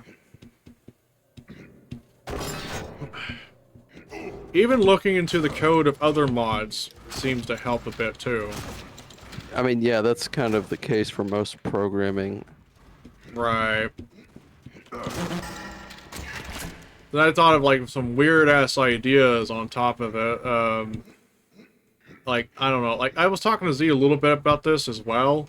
But I could imagine not only would require modding, like, with Quake C, but the engine itself. Imagine if it just took, like, Windquake or just Quake World source code and just modified it even more with, custom menus and even a HUD. I mean, another silly idea I also thought about was just trying to like create some fucking top-down view based on a chase cam mod somewhere. Oh, in the Quake engine? Yeah, like a top-down view, and maybe going as far as to pull a take no prisoners, basically. That would be kind of cool. Right, like make it a Quake mod in a sense. Yeah, that would be an interesting thing to do with the Quake engine. I mean, you ever heard of Target Quake? I think I may or may not have heard about it. I remember there was a CSQC it's a side mod for scroller it. Quake mod. Oh yeah. So I mean, if you can do that, I feel like you could probably do some kind of top-down style Right. mod. Now, what I haven't usually seen in that kind of idea is making it sprite-based. Well, instead I of mean, using, like, MDLs and shit. Well, I mean, I feel like I mean, it's the Quake engine, so it's So, really yeah, it should be doable. designed for 3D models. Well, yeah, I mean, it still should be somewhat doable. All you gotta do is, like, convert the sprites to, like, SPR format and try to code it in a sense. Yeah, I don't really know. I mean, yeah, I know it can be done, at least somewhat, because... There was I mean, a certain... I remember a certain game on the Dark Places engine did this kind of idea. And I mean, for Doom's, what was that, 29th anniversary, there was a mod... There was a Quake mod that just ported Knee Deep in the Dead to Quake, and all the monsters were sprites. Right, so it's definitely possible. Yeah, though I mean, I don't think that mod ran in vanilla, but I don't know what the limitations are of what you can do with sprites in Quake, in vanilla Quake. Right.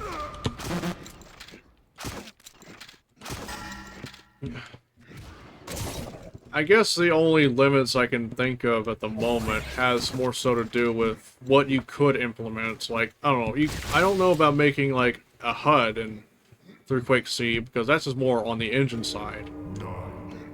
Right. I mean, for other source ports, like, I mean, like Quake Spasm, you could make a custom HUD. I mean, Arcane Dimensions uses a custom HUD. Yeah, CSQC is what made it possible. CSQC, you said? Yeah, it's client-side Quake C, so... Uh-huh.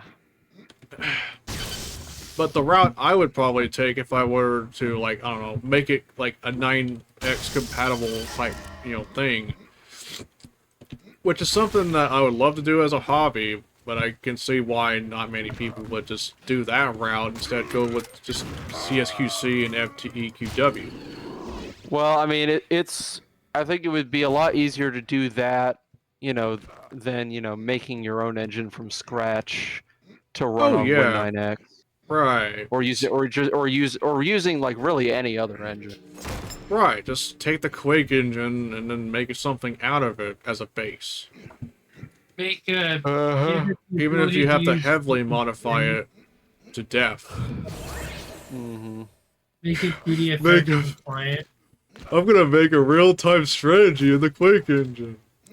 Crazy. I feel like that no, wait, I'm thinking of Half-Life. There's a mod that basically makes it kind of like an RTS sort of game, multiplayer game. There's a Half-Life 2 mod, and I forget what it is. There's a Half-Life 1 mod. I forgot what it's called. I know there was a certain mod I saw about, that's a Half-Life mod on, like, a website called Fragnet, they were talking about. It almost looks like it's like... Fragnet. That's a cool website. Yeah. I like that website's layout. Someone on the chat, whoever the fuck, it said, I didn't exactly love Painkiller, but it's cool to see someone playing in it. Serious Sam-esque. I have no idea who you are when I subbed, but I wish you the best. VTuber. I have no data. Bye. Aw. But yeah, wow. In terms of Painkiller, this is probably like... How many times has it been since I revisited this? Last time I played it was like 2021-ish? I was playing with a friend of mine. This is my first time playing this game, really. I mean, other than like testing it earlier this week.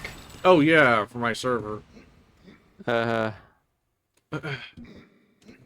And I've also decided on the idea, because I know Quake Roll's probably going to be happening for QuakeCon. in celebration. Yeah, we're gonna do Quake World. Yeah, the upcoming weekend. So that means I'll definitely start searching for like more Quake maps, and maybe start some ideas I can throw in with FTE if so desired. Because if you think about it, you should probably make a 3-wave server at some point. Yeah, I thought about it. Because I had planned that has a native Quake World port. Right. Or we can just go as far as to do Dissolution of Eternity if to so desire. Well, I mean, that's only got one map. I mean, we could just throw that map onto 3-wave anyway. Well, what I mean here is that you may have... I'm not sure if you remember, but I tested 3-wave maps on Dissolution, and it works. Yeah, that too. Though, I mean, again, Dissolution doesn't even have a native thing, but I mean, FGE does the job, but I mean, I think having a native, having the mod running be a native Quake World version is honestly more ideal. I guess that's fair. I think the way I like FTE is the fact you can actually have some compatibility between Quake World and Netquake. Yeah. If you got Netquake players just want to play it anyway. Yeah, I think for most people, yeah. I mean, for most people, Quake World is going to be the ideal anyway. I mean, fair enough. So I think that is a concession. That is a worthy concession, I think. Fair enough. Like, yeah. But for me, I guess that makes somewhat sense. I mean, now the idea I thought about was using FTE as like a regular Quake FFA. For some ideas that I've thought about, now the map shuffling, I could it seems like it's a bit interesting and easy, somewhat easier to do than KTX in terms of config. But it's also opened the door to, implementing more ideas I wouldn't have imagined in a KTX Quake World server. Like what? Like, I don't know, like, something I could think of. Like, I know recently I made an Akage skin for both the Quake Ranger, and I found a female Quake model. All it's a matter of doing is, if I can do it right, I can have, like, maybe have a menu or impulse command where you can just swap the models. The problem here, would be though, interesting. Yeah, now the main problem here is it will probably create a little bit of a certain divide for skins.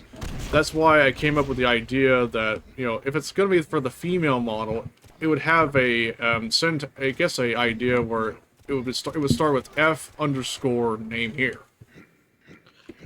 Yeah, probably.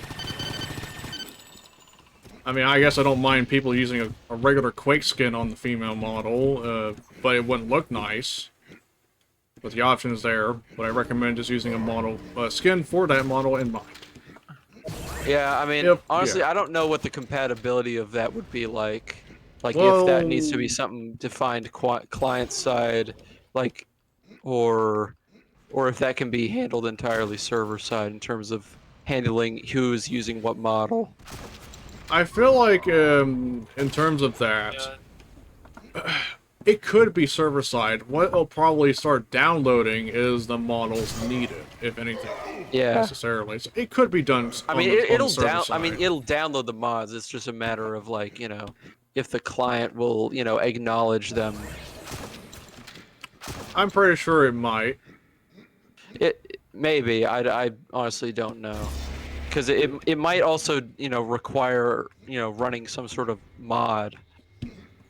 But I don't know. Right. I guess I don't know about Navy SEALs in that regard either. Because, I mean, in that case, I guess, I don't know if the weapon logic would be server-side or more client-side. Well, I mean, Navy SEALs, I mean, that's a bit different because that's kind of, that's essentially forcing, I mean, that has its own mod behavior. Right. So whereas what we're talking about is essentially a vanilla Quake World server that with also has, stuff. with support for, a female model. Right, along with some other ideas I can come up with.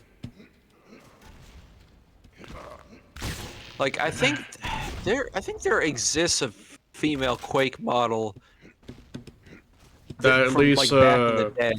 yeah, because the thing is, the tricky part is trying to find such model that at least tries to retain the UV of the original model. What do you mean? What do you mean UV? Like the UV of the Quake, UV as in like what, you know, the Texture textural, coordinates. yeah, texture coordinates basically. Okay. So what I mean here is that the reason why it would create a divide in skins is because the UV might be a tad bit different for regular Quake models that were meant for the Ranger to not be too compatible with the female model.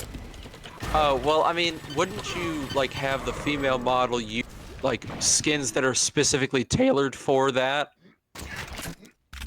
I feel like that, I mean, that's how Quake 2 does it. Like, as in, like, dividing those, in a sense, and through the Yeah, menu? well, I mean, like, you know, the female model will draw skins from, you know, skins that are, I guess, you know, specified in code to, I don't know, I don't know, like, with the F underscore prefix or something. Oh, example. yeah. That may require modifying the menus, I bet. But I don't know how you could probably do that since, well, without modifying the source code. I really don't know. I mean, honestly, I've only just noticed this, but why does this game have frags and kills as two separate columns? Does anyone know? well, I mean, I know what the difference is. I mean, you lose a frag if you kill yourself or die from environmental damage, Right. which is the case for most games with a frag system. I guess the kills and death being, like, separate things, I guess, is to focus on, like, kill-death ratios. It's more comprehensive stats. Which, I mean, around this time, I guess, is what, you know, games were starting to do. Right.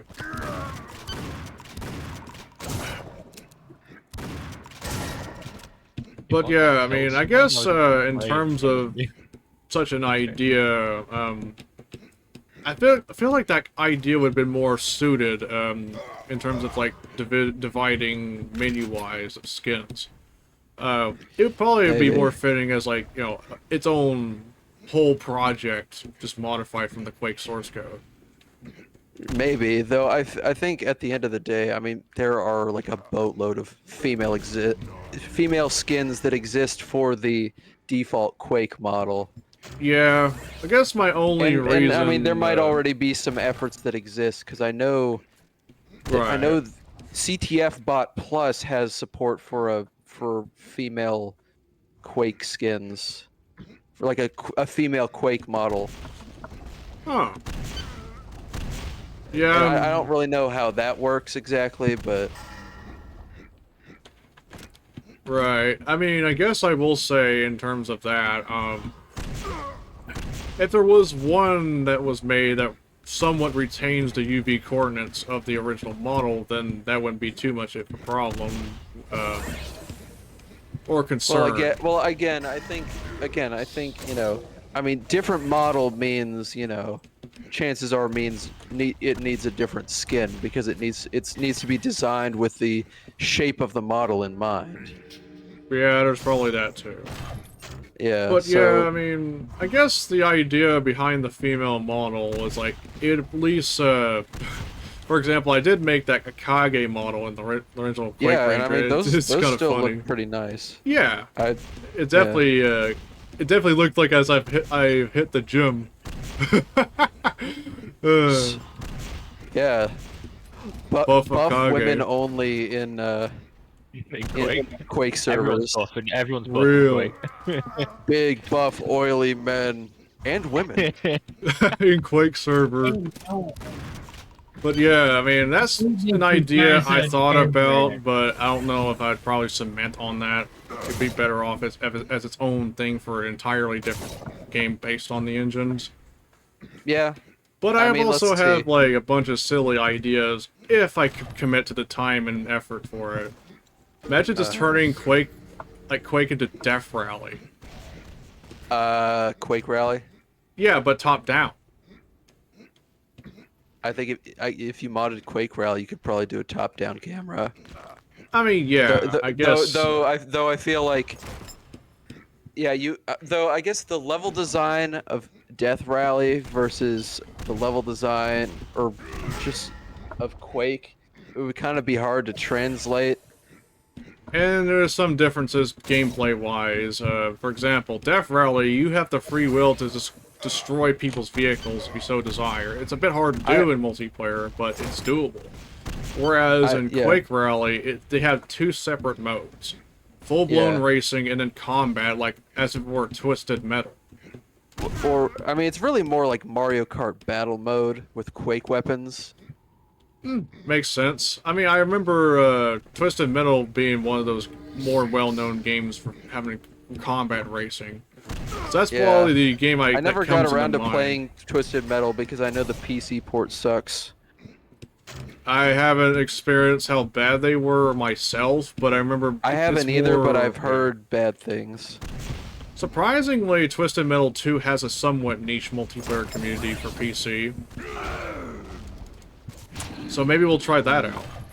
Out of curiosity. Maybe. I'm honestly... Yeah, I don't know. Honestly, what I want to... One day, I want to... The one I want to do is Wipeout XL. Because that has a multiplayer patch. But, I mean, I think it's direct play. So, well, and you know how that at least, shit goes. yeah, out of the box, definitely a problem. However, IPX Wrapper at least fixes those issues. That you know what, you're right. Right, So, the other major issue... It's called Wipeout 2097. Or, yeah, Wipeout 2097 or Wipeout XL. No, I'm joking. Wipeout 2097. I don't know why. May have not played that at one point because I remember Hunter was like bringing that game up a lot. I don't know why. I don't know some why other they racing changed the name games. for the American market. Like, you know what? very I forgot. odd. Was it called? It was XL in the American market, right? yeah. Unless I might be thinking of a different game. It's because lol American fat. you know what? The funniest thing is. I might have been thinking of something else entirely this time. I might be thinking of the game High Octane, which I definitely would. High Octane, yeah.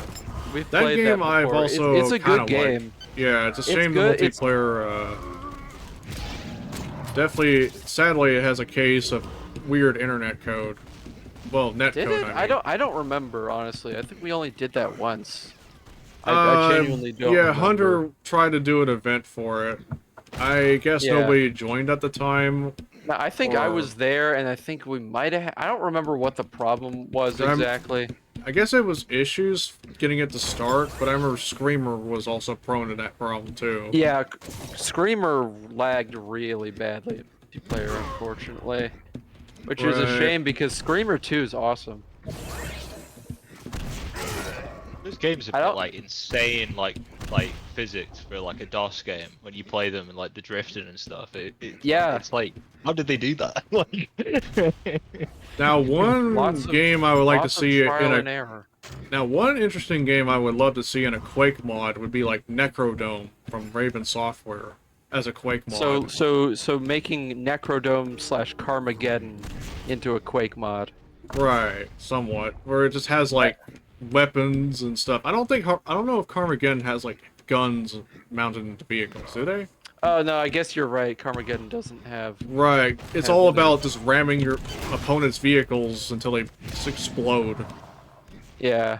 That and also, you know, funding up your like resources by running over pedestrians. Yeah. And cows. Yeah. But yeah, Necrodome also... Like, Necrodome, in terms of multiplayer, from what I've studied, is like... I guess it does have a team play emphasis, and it's, studied how the game works behaviorally. Bro's writing an essay. Yeah, this game is insane. You could drive before Halo. Bro, I thought Halo invented driving. I thought so too. Right. So you were saying? About the multiplayer. Now, the multiplayer does have, like, a way to have team play, it seems like. So, I guess that's probably done so you can, like, have one of your squad mates, like, controlling the turret side of the vehicle, and you just drive around and shit. Oh, is it like 2v2? You can make it out that way, but also you can just create it like an FFA-like affair. Like, how many players can you do? I think 4 per team. Oh, 4 per... Oh, okay, so you can... So if you're do doing like an 8-player FFA, deal. for example, you just have 1 person per team, you know, maxing it up to 4. Can you only do 2 teams, or can you do more? You could do more teams, actually. Oh, cool. Yeah, 4 per team. I like when games have the gimmick of being able to do more than 2 teams. So that's why, yeah, that's why I mean, like TF2 Classic, because it has the 4 team modes. Really cool. Right. So in a sense, we got almost like a full house in a sense. So you can definitely pull off 4 team skirmishes.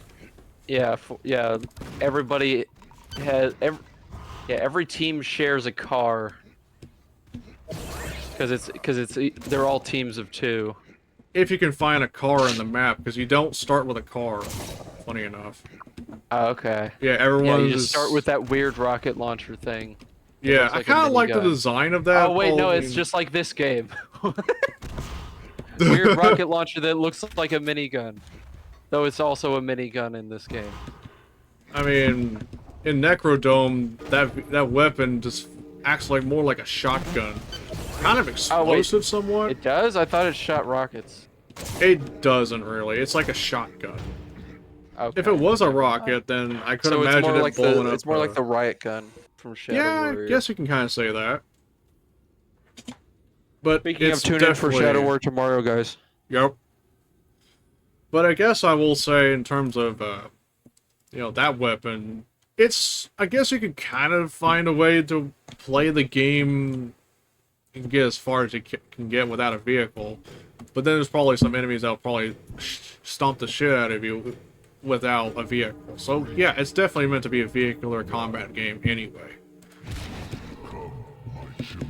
I still need to figure out. I need to like sit down and play Necrodome again. I keep giving up on it because I just don't really get it. I guess describe it. I guess it's like you do certain objectives per level.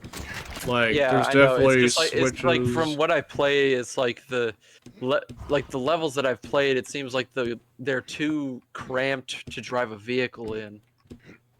I guess I can kind of see why they went with that approach instead of like full-blown outdoor terrain. I'm guessing it's like the word dome probably kind of comes into mind. Well, I mean, I thought the name just kind of was a reference to Thunderdome from Mad Max. Because you're like duking it out in a dome.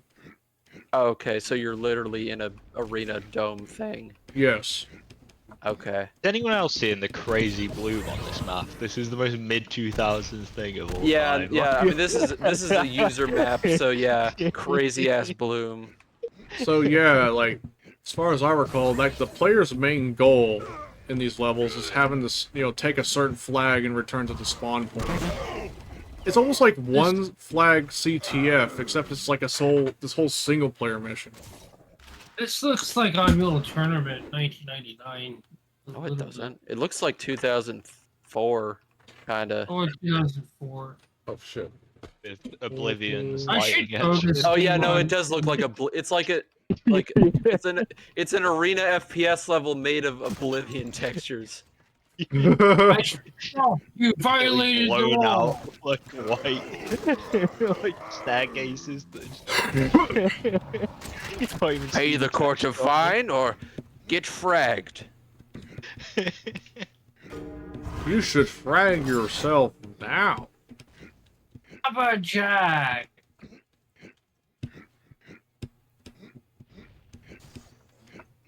Baxter should've Rabbit sold says, time. hold your tongue and say, I was born in a pirate ship. Uh-huh. Welcome to the Pirate Bay. What the fuck? Yeah, no, what the fuck does that mean? Beats me. Welcome to the Pirate Bay. I love. I should install this on my XP computer. Who will win in a fist fight, the Pirate Bay or Kick-Ass Torrents? Does the Pirate Bay as an entity have arms? You can make it if you have imagination, or artist. Just draw the Pirate Bay logo with a pair of legs and arms. I don't know what the actual logo was for Kick-Ass Torrents. It's been a long time. Does it have a logo? I don't remember. Didn't Maybe. it have like a crown logo on like text or something like that? Yeah, it's been a while since I used it. Maybe I can come up with an idea for a fan-made logo for Kick-Ass Torrents. Just draw like a Wish.com version of the Burger King mascot. There you go. Have it your way, bitch. Bitch. Axe. What was I gonna say? Yeah, no, I mean, honestly, I feel like I only really get my stuff from Internet Archive anymore. And, like, my abandonware. I remember going to places like GamesWin, which I guess was a abandonware site in Brazil. If I'm not mistaken. SO Hunt. That's another website. And SQuakeNet was also... It used to be a site where you could just, like, find certain games and it would list a bunch of, like, abandonware sites that were hosting said games. When my young-ass self first discovered the site, it was like a fucking internet version of Christmas in my eyes. Bro, that's the magic of old internet, bro. Yeah. Except, I guess, some games I probably ended up pirating got at your malware. fingertips. It's all at your fingertips. Exactly. Only thing to keep in mind is have that common sense unless you just want to get malware. Yeah, I remember when I was little trying to download the Minecraft Aether mod. and I downloaded ransomware onto my parents' computer. I did that with I bricked my parents' computer with LimeWire. No. I remember my mother used to use on LimeWire because I downloaded Hitman Contracts.exe. Real. .exe. That's crazy, bro. Christ. I mean, I guess I remember like my mother used to use LimeWire to grab music. Every time I was like, I wonder where I can get LimeWire, and then she advised me against it because it's just full of malware. Probably even more suspicious. And now she's full of pink eye. And probably brainworms. Real. Brainworms. I didn't get viruses. That was very. Dude, I was like 10 when I was using LimeWire. I was like an idiot kid. I didn't know what the hell I was doing. I don't know. I was raised in a uTorrent family. Have it your way at uTorrent King. Honestly, I recall discovering uTorrent like years ago, but that's before I went with BitTorrent for a while. I forgot what I use now. What's the one with the water droplet? What's the? Oh, Deluge. Yeah, Deluge. That's what I use now. I usually use Deluge is good. Nowadays, I just use QBitTorrent if anything. Like, I guess it's like a fork of it. I think I use it's like the old torrent clients, but without the actual malware that they have in them now. Yeah, and like the fucking ads plastered in the corner. Yeah, exactly. Booba that just reminded me, cause like, of just the similarity between like uTorrent ads and like Game Ranger ads. I don't know why they thought putting ads on Game Ranger was a good idea. It's like, bro, how are you fucking hosting this shit?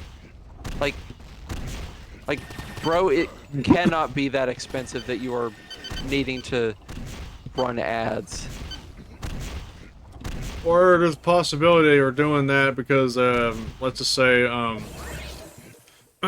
Well, I guess we can probably say they started doing that to keep their servers afloat, since not many people may be using it. I could be wrong. I don't know. Whenever I see at least a couple people using it for some games. I mean, I see some people using it for like some of the Battlefield games. I don't really see anybody playing Quake on Game Ranger even, which is if that was the case, that'd be kind of hilarious to find out. I mean, Game Range is very much like the mid-2000s stuff anyway. I don't think you. I mean, it's really a yeah, it is a mid-2000s. Yeah, because I remember like back when I used to use it actively, semi-actively, mind you. I mean, I was there for Age of Empires. Yeah. So I could be playing those. Voobly is really the place for that now. I guess for like Age of Empires 2, but I'm not too certain about the first game. Nah, I don't know if you guys played that. What'd you say, Spooky? I played Joint Operations Typhoon Rising a bunch on Game Ranger. It was a really fun game. I don't think I've ever played. Is that an RTS? No, it's you know Nova Logic, the Delta Force guys. Yeah. It was their like Battlefield kind of competitor where it was like 64 player servers. That's so really cool. funny because now Delta Force is basically a Battlefield game. Don't get me started on that. What the hell? I actually haven't really played it at all. I have it in my library, but I never got around to checking it out. I've played it. It's basically just a clone of like Battlefield 2042. It's like what it is. Oh, so it's not even a clone of a good Battlefield game? 1942. I think I've heard about that one. What, 2042? Oh, I may have misheard for like 1942.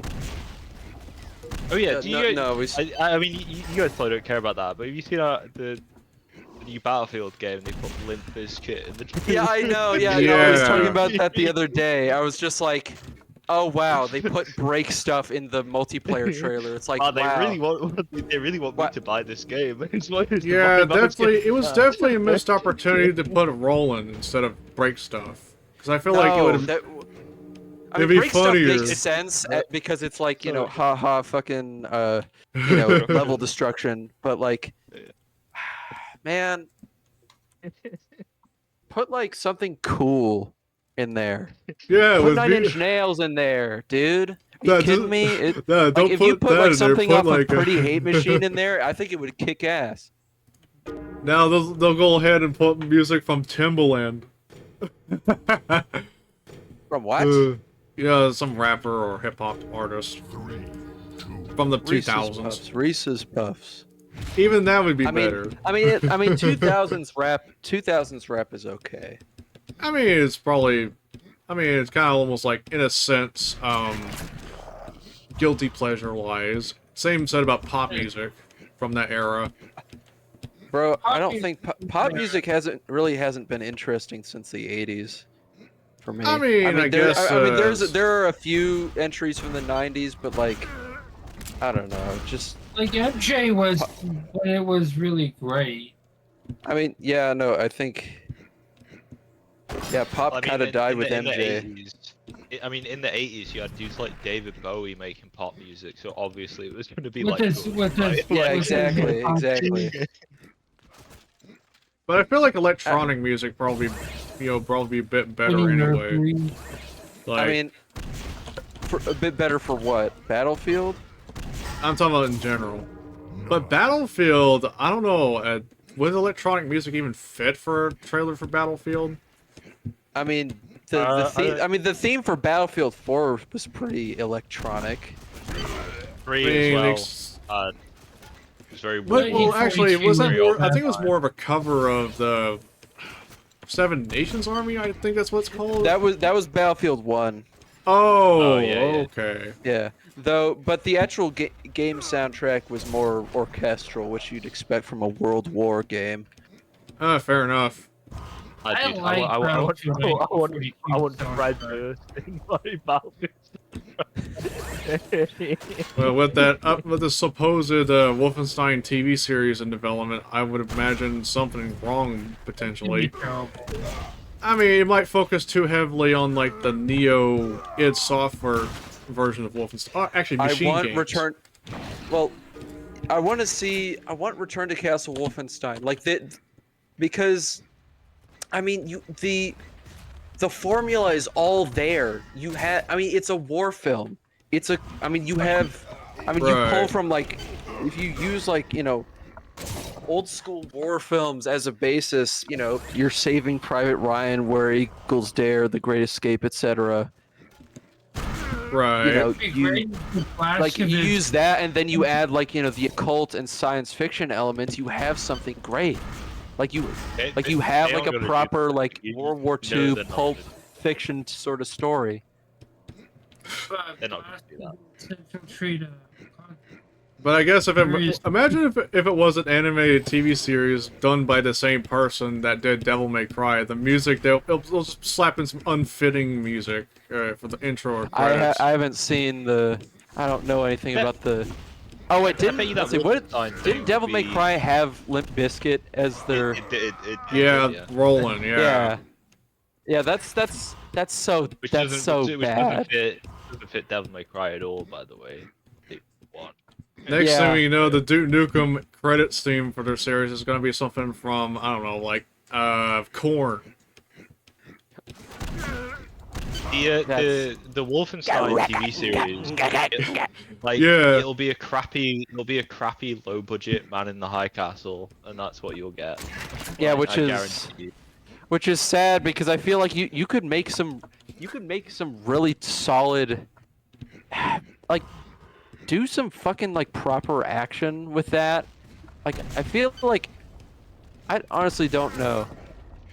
I feel like I don't know how you make that into a TV series unless you do like a mini series where each episode is kind of like, where it's kind of like, you know, it's kind of like, you know, game episodes where you just have like, you know, a different act of the story making up like a large chunk of the series instead of having like a 12 episode series. I'm just imagining something cursed. What if they did like they direct a animated Shadow Warrior series, and then the closing credits is just Shihei Kwa Piao Piao. That's terrible. Yeah. That's so terrible. Yet also, but that also kind of feels kind of like old. That kind of feels like old Shadow Warrior. Yeah, like slightly racist. Yeah, that's terrible. Yeah, that's terrible. Oh, fuck. Yeah, but yeah, no, like if you. They could absolutely do a proper. Yeah, at least will fit the vision that George Broussard wanted. Duke Nukem with ninjas. Sure, Christ. Yeah. Let's put some fucking random ass Chinese music.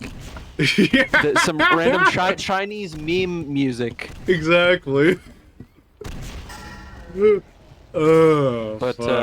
But yeah, no, like they could absolutely do a, you know, they could like there's lots of potential to do a proper like mini series style Wolfenstein like series. Right. But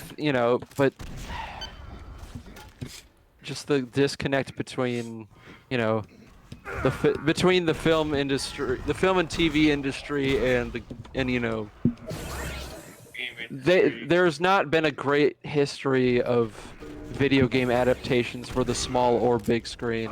And I mean, we have exceptions like the Sonic movies were okay. I know when it was announced originally, it was met with some negative fanfare. Yeah, because the design was ass. This original Sonic design was ass, and I don't know how it even got that far in development. Like, seriously, I thought we were relegating ugly CGI like that to like the 90s and 2000s. Man, imagine if we made a new Doom movie, but this time focus on poorly low quality effort 90s ass CGI instead of something more meaningful. Yeah, that looks like the blood cutscenes. Yeah, exactly. But in 4K, and it'll advertise it to be the #1 film in America. honestly, I've talked about this before, but I feel like if you made a Doom movie, like you could do an animated Doom movie that's in the style of like the animated Mike Judge segments from the Heavy Metal movie. Like if you did that, that would be fucking incredible.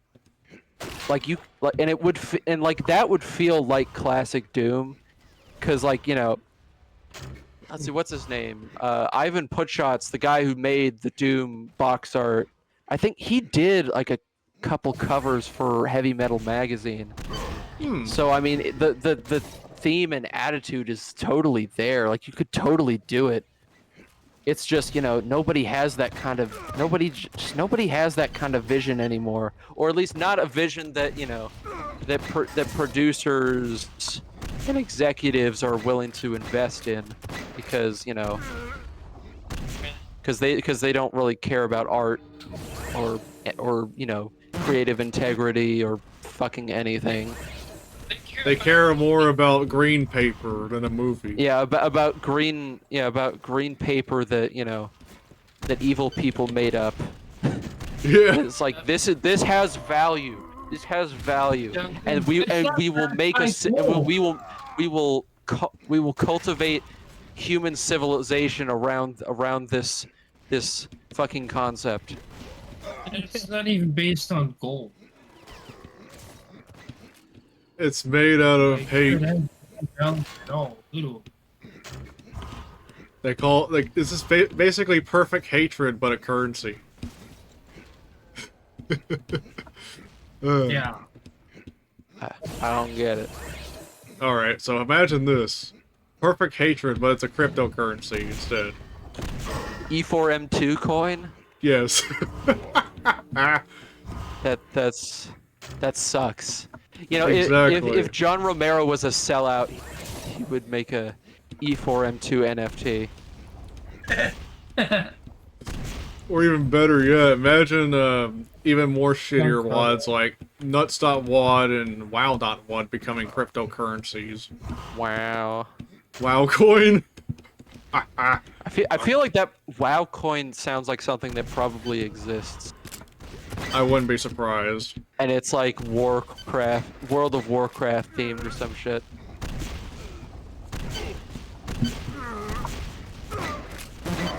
Ow. It says I have proven that life is short. What a name. Life is short is not a name, dumbass.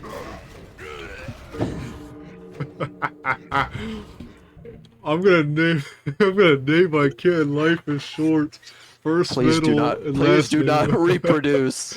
Do not reproduce. I do not want more. We do not need more of you.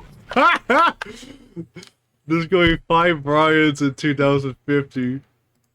Joining Deathmatch Club. No. Real. Fuck. 3, 2, 1. Come, my children. Steak gun. This map looks... We played this one before. Yeah.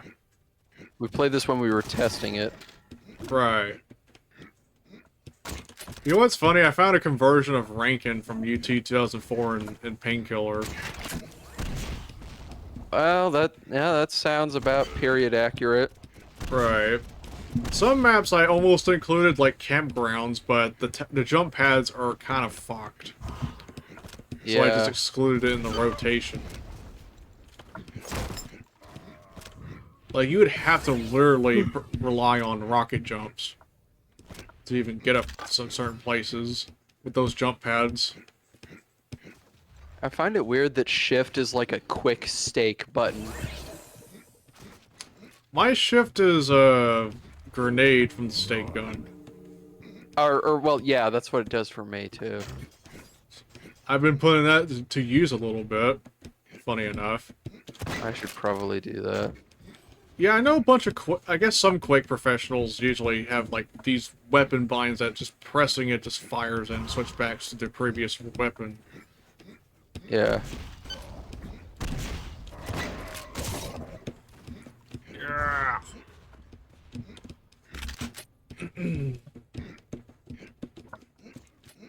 Who will win in a fist fight? The 8-ball rocket launcher from Descent. Okay, my brain Descent? is my brain is dead, guys.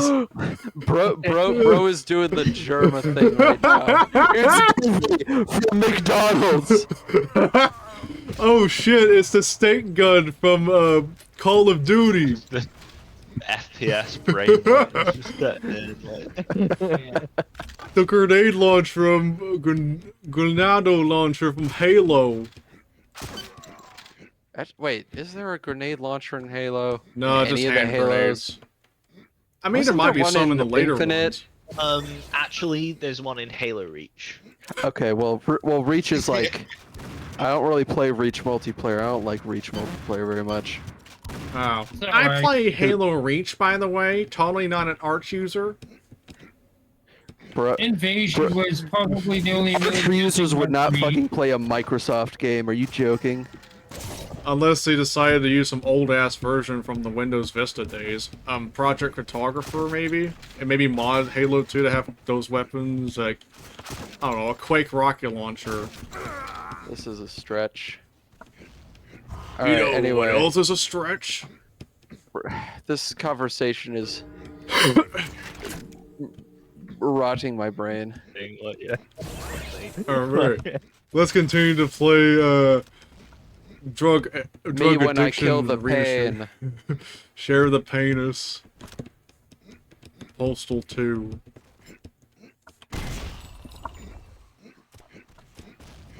Fuck. Bro, my thumb is actually getting sore from how much I'm spamming space. Because Definitely there's not, would like, have been, yeah. there's not like proper like B hopping. Like you can't hold before, you can't like repress before impact. You gotta like spam that shit.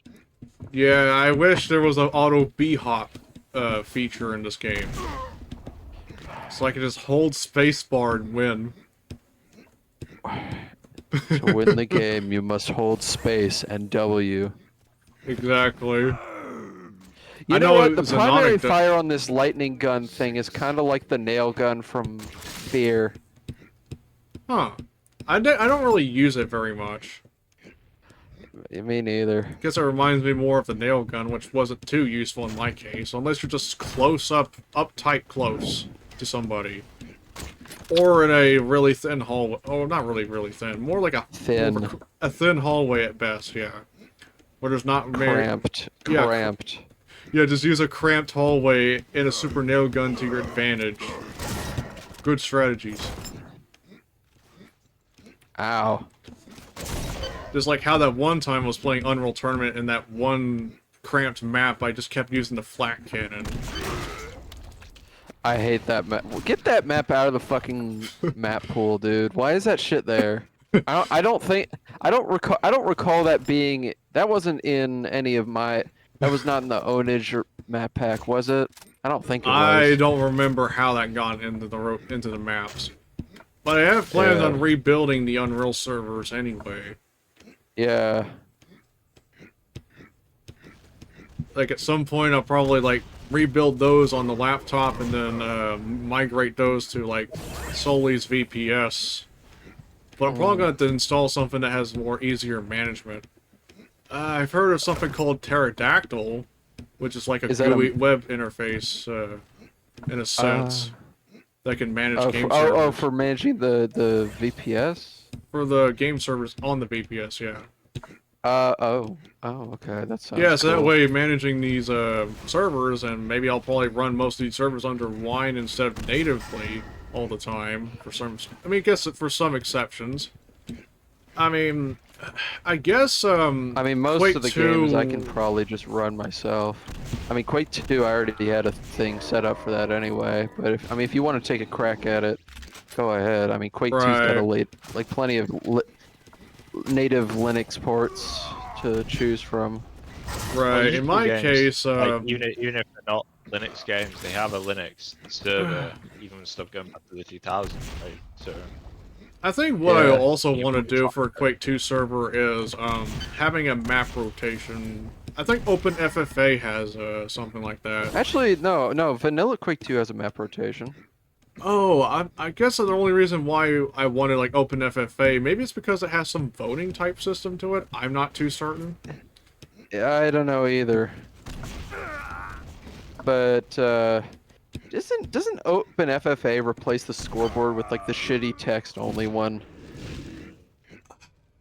Good question. Because I kind of like.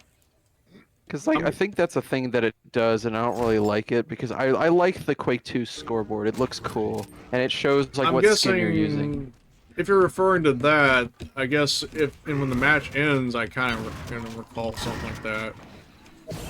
Well, it's not just the match ending. It's like viewing the scoreboard while in game too. I don't remember that. I think Revan ran a Quake 2 server that did Right. that. But yeah, if I were to like run a Quake 2 server, I'd probably try to look in towards like, I don't know, a shuffle style map cycle. If possible, yeah. Yeah, if possible. It's a shame that Quake 2 don't have like Quake C when it first came out, because I would have benefited from one. Well, I don't think it. Well, it never had Quake C. Unfortunately, it was almost planned, but they were Yeah, rushed but into then development. Carmack was like, yeah, exactly. Time constraints definitely played a part in that. Quake 3 yeah, had no- something similar to Quake C, which is like a virtual machine type thing. And not the kind... QVM. Yeah, something right? like that. I think that's what it is. Damn, that steak kill was something. The movement's starting to grow on me a bit. It's not growing on my thumb. I can tell you that much. Their thumbs are swole from spamming the space bar. You might as well just like maybe either use a macro or some external program to make it so spacebar just taps by holding it. Or at maybe that I'll point. just never play this game again. Aww. Honestly, What? this game's fine. Yeah. It's just honestly, I can't really see myself, doing this game particularly often. Fair Like, enough. I still there's much definitely- prefer Doom 3 or Fear. Or Fair UT enough. 2004. Yeah, which there's I definitely also other need to set games up a that server definitely... Yeah, I mean, there's definitely other games that need to be kept in mind. I mean, even the... let's see. Yeah, so far we got, like, Doom 3. Have we done Quake 4 yet in a while? It's been a bit, but I'm sure we've done Quake 4 at least once. Right, maybe we could do that again in the future as well. I would have to get a server Maybe. going for it, so... Yeah, we should get a server going for it, because... Right. Yeah, finding a fucking Quake 4 server is... I mean, it's not as bad as trying to find one for Doom 3, but, Or even Quake 3 sometimes. Especially if you're trying to find one that don't have bots. Yeah.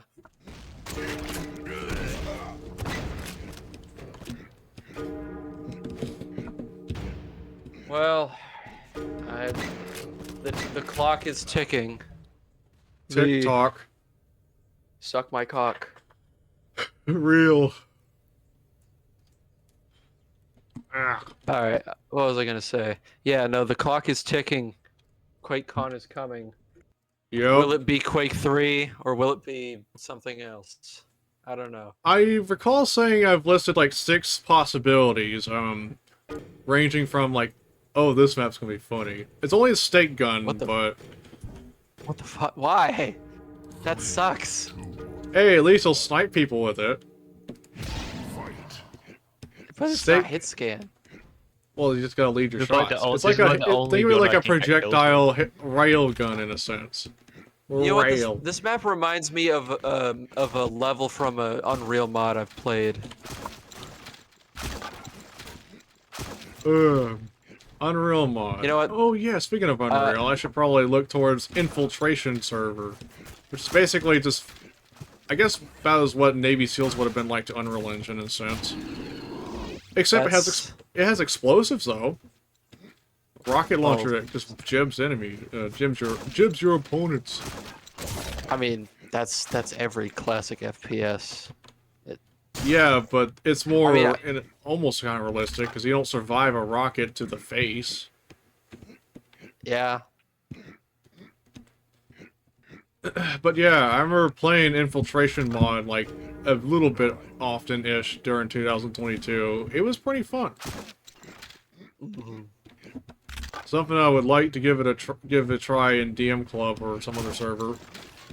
Maybe one day. Yeah. That's a Unreal or UT mod. Unreal. Okay, that's interesting. Oh yeah, I forgot. There is grenade pickup, so you can still use that and not exclusively use the stake primary fire. So I guess I can blow people up in video game. It's a source of entertainment. Source 2.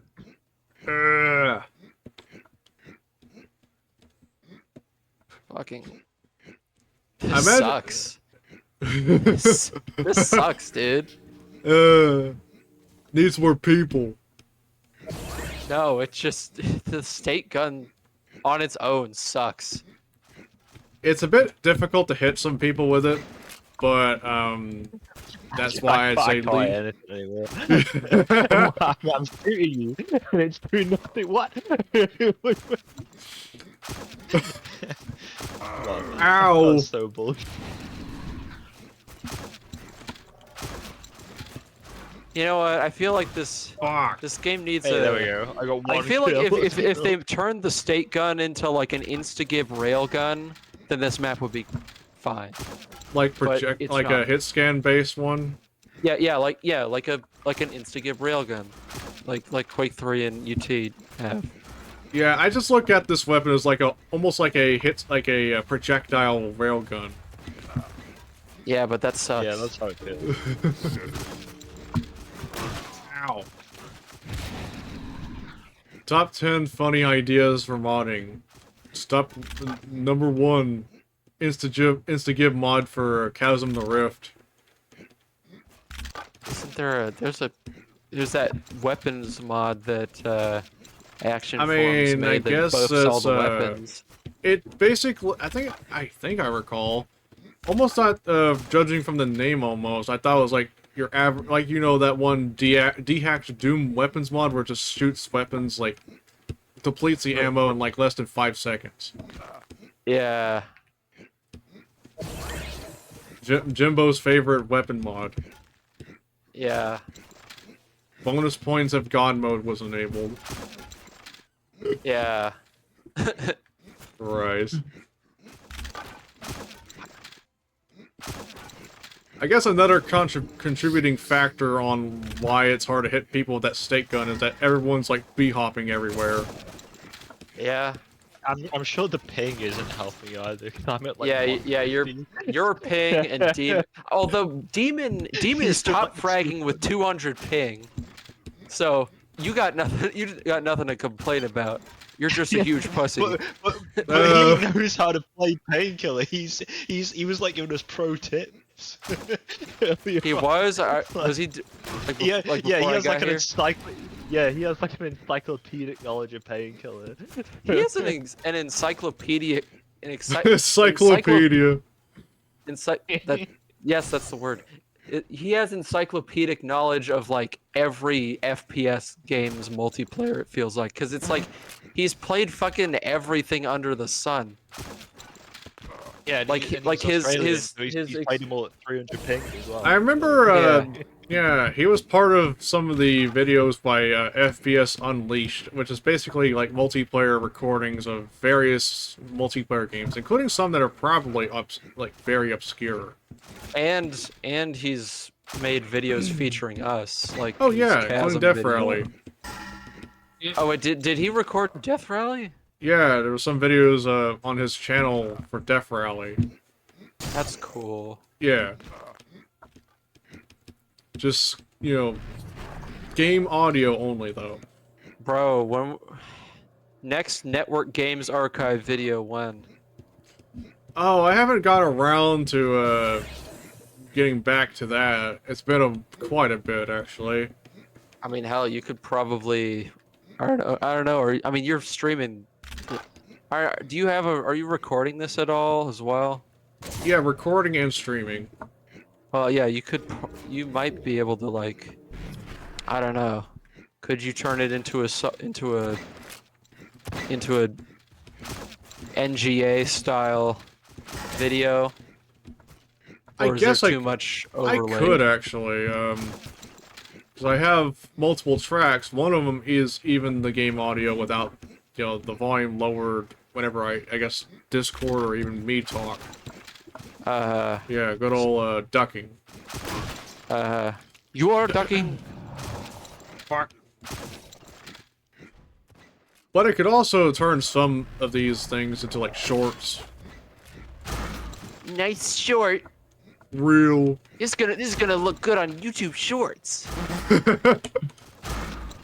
I mean, I do recall posting some clips like these on Blue Sky even, but I feel like YouTube Shorts would probably be more doable. The problem is having to work around the vertical video resolutions. Because it's not like I'm going to be playing this game on such phones, like on portrait phone resolutions.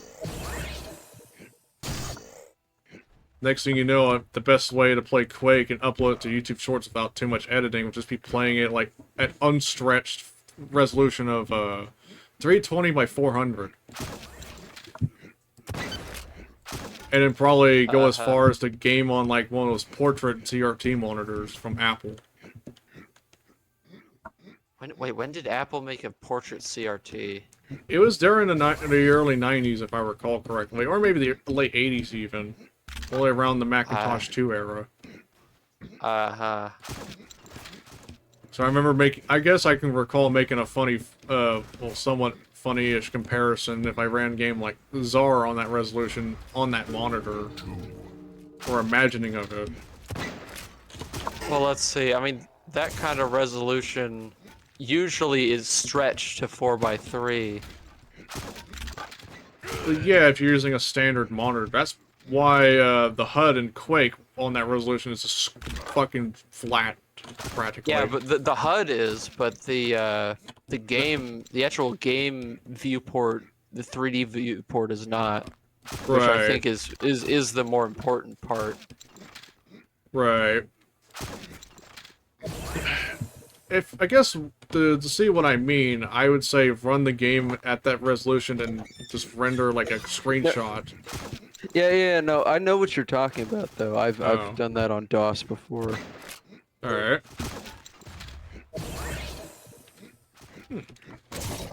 Now, as far as recording that, I could imagine that may require playing the game in windowed mode, unless you have one of those portrait displays somewhere.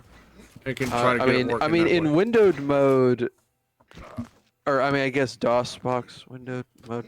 Well, no, even DOSBox windowed mode, that's still gonna, scale it to 4:3.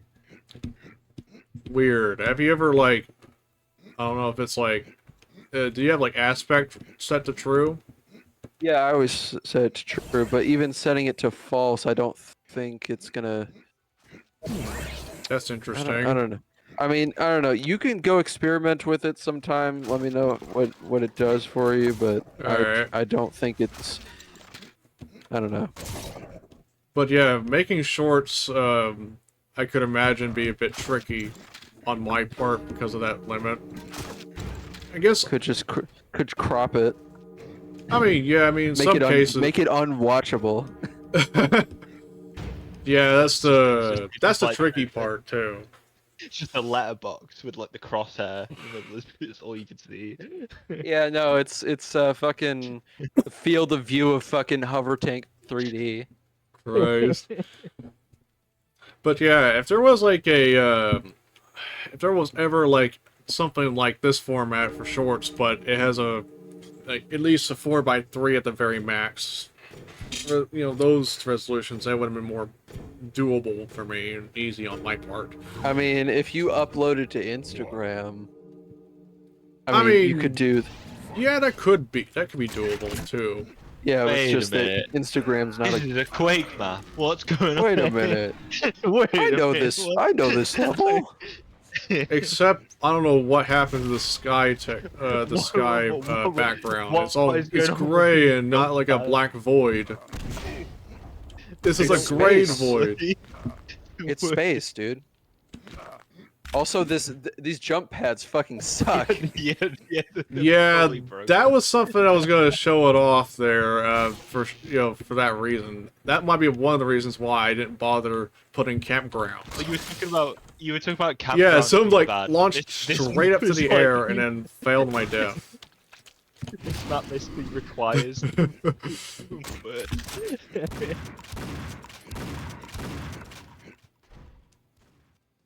And this is why this kid is why some games don't work well with certain maps.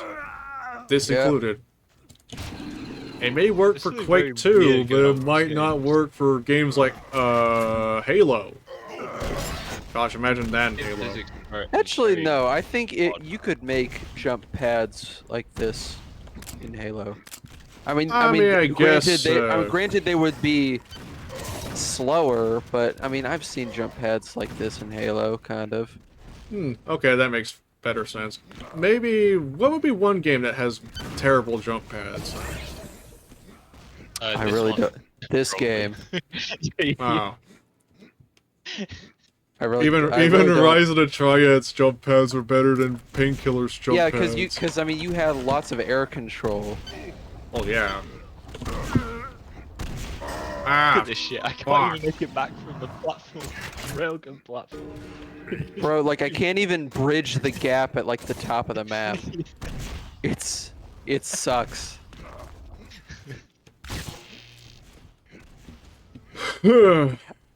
The rocket launcher kind of sounds like an HD version of the Quake 3 rocket launcher, Ow. or like a modified version of it.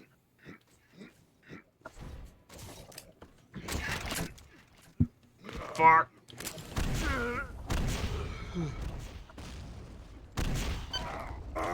Ow.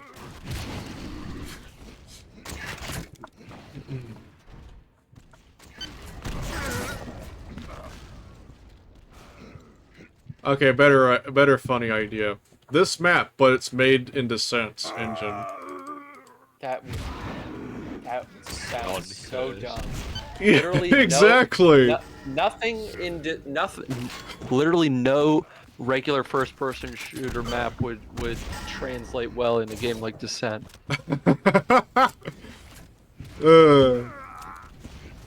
That would be a funny as hell experiment. Even trying to go as far as the port, I don't know, Dark Place in Descent. That sounds so dumb. Exactly. Enclosed like a Quake level would be interesting. What did you say? Yeah. If we're gonna take this seriously, something super enclosed like a Quake 1 level might be interesting if you were gonna do that. Maybe, But but I this think it map would. I mean, it would be kind of boring. Is the thing. Well, yeah. But imagine playing a Descent level for Quake. That would be unplayable. Exactly. You run around like not able to get anywhere. Like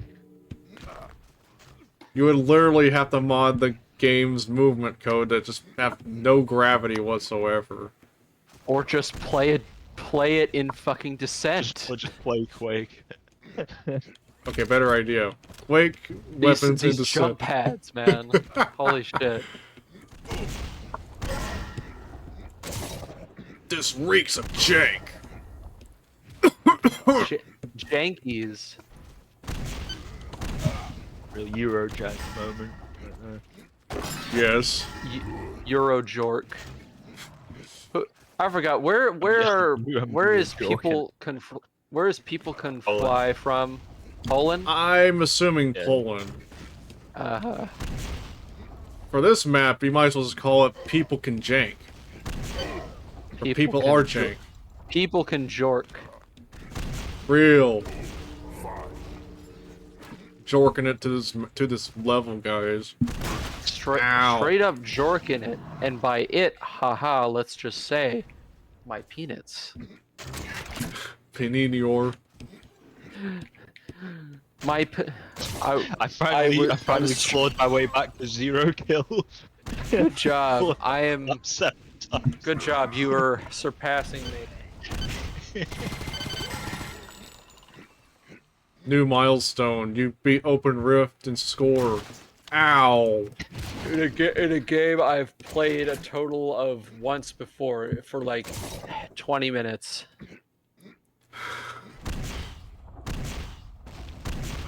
Funny enough, I don't play it very much, but surprisingly, I don't know about surprisingly. Brian, you're just a better player than me.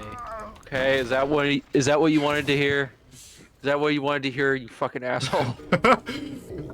I've heard that many times in Blood. Blood multiplayer. I mean, yeah, no, you're good at Blood multiplayer. Unless it's with Mundy or OCP Jr. Well, yeah, because they're like OGs and shit. Oh yeah, never stood a chance. Yeah. What is going on with this jump pad? Bro, why do I take fall damage on jump pads? That's stupid. Yeah, I recall how stupid that was.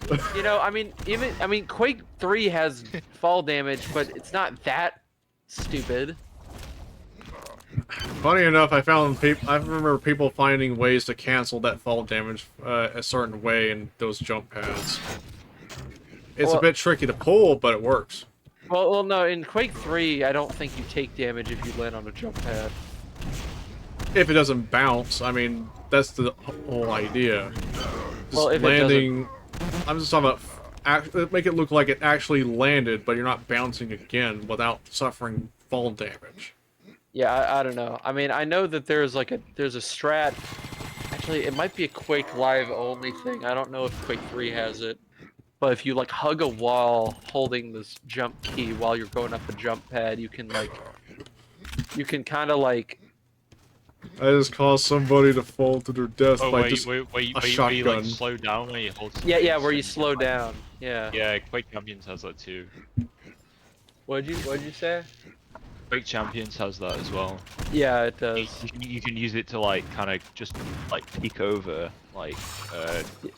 Yeah, or just to like get over the ledge faster and get back on the ground. That's what I was trying to say, but I'm inarticulate and stupid, so I don't. Bit stupid, innit? Imagine if we just do a deathmatch club event where we just like compete against each other, bunny hopping and trick maps. You mean doing defrag? Yes. I would lose every time. I'm so bad at that. Defrag event win. All of us are gonna, flex our bunny hopping skills. I can only bunny hop in this game because it doesn't require me to press A and D. I just hold forward. Yeah, no, exactly. Right. Pressing A and D literally like kills your momentum. It breaks my brain when I have to do that in like so Quake 3. fucking strange. Yeah, exactly. Whereas this one is like, it's like brainlet friendly. It's so stupid. I'm running circles around you. I'm running circles around you. You just don't even have to try. Like. Yeah. Straight up jorculating my paniner. It reminds me of jorculating to Clan Arena.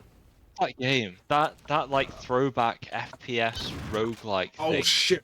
Strafe? Strafe? Yeah, Strafe. Yeah, it reminds me of Strafe. Yeah, the one that's a throwback shooter, but kind of plays more like a roguelike to some people, or most. Yeah. Strafe is kind of like the precursor to like the FPS retro revival. Right. Yeah, it and Dust came out like around the same time, I remember. And they were I forget, does Straftat... I know Straftat got like FFA. Have we ever considered trying that out for a potential event? I mean, it's 4-player FFA, so it is kind of limited. Can I run that on my Windows XP computer? Well, you can't really run Steam on Windows XP anymore, so... Yeah. And it's Sad. it's on a modern version of Unity, and it probably doesn't It's a support Windows rhetorical XP. question. I already Jesus knew the answer Christ. to that. Only 2 I know. players have negative kills. Frags, I mean. Only 2. Yeah, you have I can negative pull him off the 6, edge, and please. Spooky has negative 4. I brought it Ballistic. back. Took the hardwood. Took the hard one. Double barrel. Rode the rocket. Human popsicle. I remember in Quake 1, the grenades death messages were like pineapple, so... I don't know if Daikatana ever because did... grenades look like pineapples. Or like old school grenades. Oh, they look like dicks. But they're more explosive. That's German stick grenades. That's Right. that's just a the Deutschland dildo. Exactly. Fuck. Dildo is a stupid word. Dildo is such a stupid fucking word. That's why. That's why they in games like Return to Castle Wolfenstein they call it the stick grenade. Real story. No. I mean, like, just the word dildo in general is a stupid sounding word. Oh yeah, that's why they didn't name it for their Wiimote. It's called the Nintendo Wiimote, not a dildo. Shut up, Brian, shut up. Shut up, dude. The Wii, that little controller, that looks like a dildo. Yeah, especially if you have the rubber condom thing on it. Exactly. Nintendo wasn't even hiding it.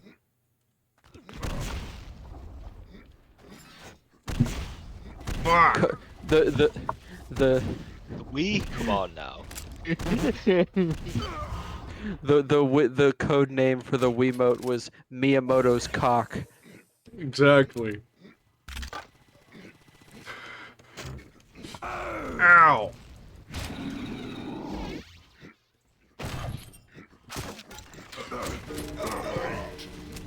The Namco Poly Station do be hidden like fucking weed. Namco Poly Station. Exactly. It's Namco's equivalent of the PlayStation that's been sold on Dollar Tree. You know what? No, that sounds like it sounds like something that. Yeah, actually, wait, Poly Station. Yeah, no, isn't that like that sounds like a Chinese bootleg plug-and-play console? It's funny because it's true. It uses like Is it? Yeah. Okay. It's one of those so that's shitty Famiclones. Oh, it's a Famiclone. Yeah. Okay. That's even funnier. Yeah, like 1,000 games in one ass type of shit. Of course. Yeah, no wait, isn't yeah, no, it like the discs door opens up and you put a fucking cartridge in it, right? Maybe. I mean, if it's like a Famicom game, I bet. Well, yeah. Yeah, though I think like I remember seeing something like that on what's his name? On James' channel. Also, yes, that's what his channel is called. It's called James' channel. He's like that's I think the brother of Dank Pods. If any of y'all watch him. Oh yeah, I remember watching him. He even like reacted grossly to that SpongeBob nugget, the MP3 players. Bro, I'm pretty sure everything is just a nugget in the eyes of Mr. Pods. Which I mean, he's such a chill guy. I like him. Yeah, I really like watching his content from time to time. I also like his other channel where he does car stuff and he just works on shitbox cars. It's really fun. Honda Civic. Oh no, we're talking like Aussie type, like local type shitboxes. Oh. Didn't he have a Mercedes as well that was like just a mess? It was like suspiciously cheap. I think I saw Yeah. Definitely not like a drug dealer's fucking car or something. No, it was just that the car was actually like kind of fucked up beneath the surface. Or maybe it was. Well, it was an SLK, so highly likely that a drug dealer owned it at some point. Mhm. Yeah, my brain would be weird because every time someone brings up Mercedes, I'm thinking of that Mercedes? Mercedes. It's a PC-98 character from an Akage. From a what? Akage. It's basically just not safe for work. Porn. Game. Okay. Sorry. Yeah, it's pronounced Akage. You're going too hard on the accent. I couldn't figure out what you were saying. Brian can't do any accent. What do you mean? He just does a weird voice. I mean, he's right. It's true. Yeah, like what the fuck is that? Give flight money for Boomer. Like. I spilled my drink. Yeah. It's Where? Where? I drink too much and I spill my drink. My drink. I love it. Where is Where? What'd you say?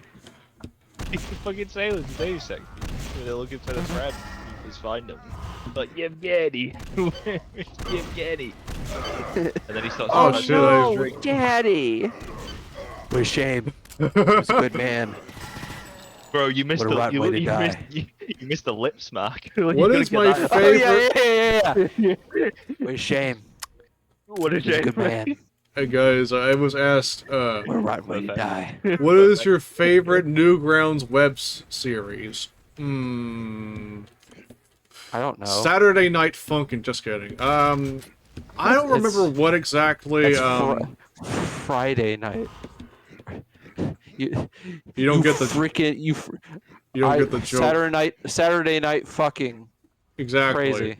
It's the sequel Pity to poo Friday Night huge fuck. Funkin'. I don't know what exactly would be my favorite, but I remember memories of watching like Stickman movies like from the Newgrounds era. It was like something I remember watching a lot as a kid. I do remember seeing this, yeah. And then the school computers Stickmen beating the shit out of each other, karate style.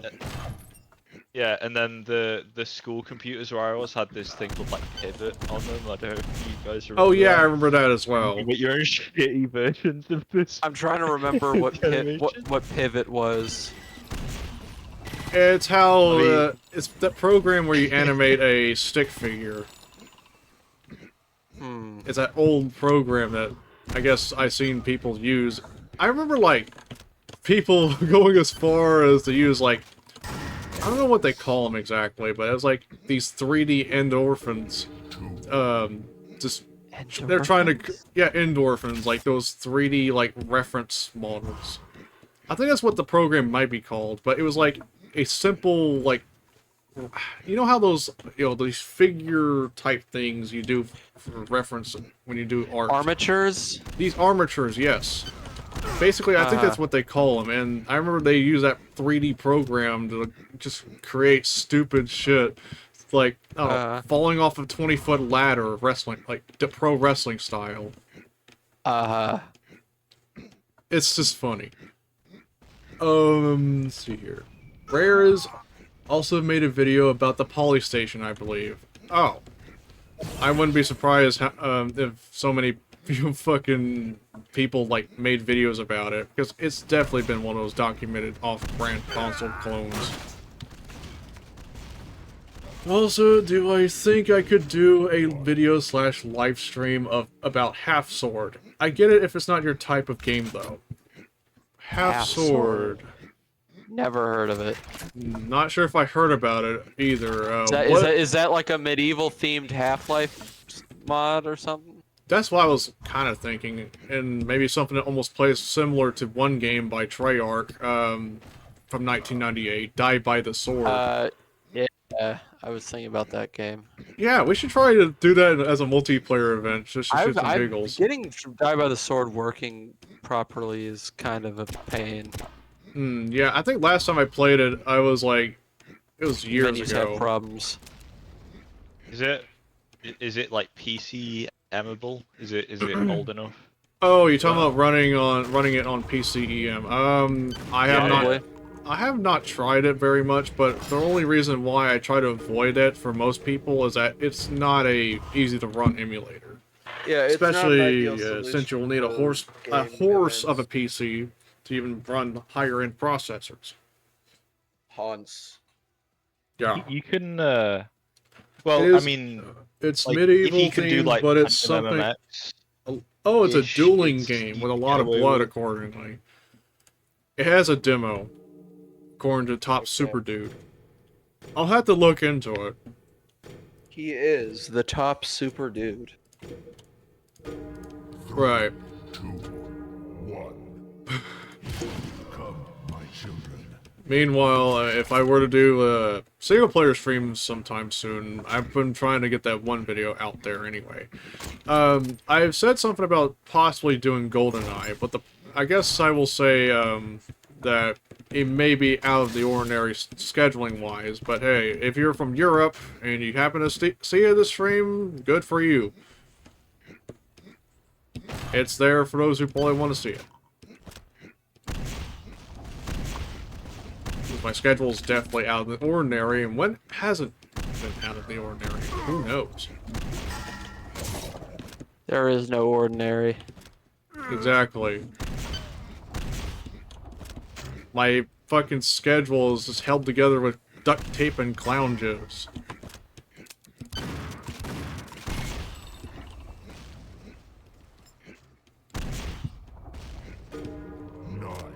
This is definitely a chasing. Gotcha, bitch. Bitch.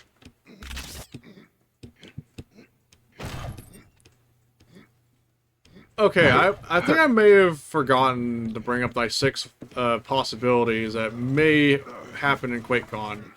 The most speculated, or most predicted, I mean, was Quake 3 Remaster. Second being Return to Castle Wolfenstein. Third being Heretic and Hexen, but we don't know for sure. There's two ideas, two predictions I thought about. Like, what if they remastered Doom 3 since they already did the same thing for Doom 1 and 2? Wait, what the fuck is this thing I just picked up?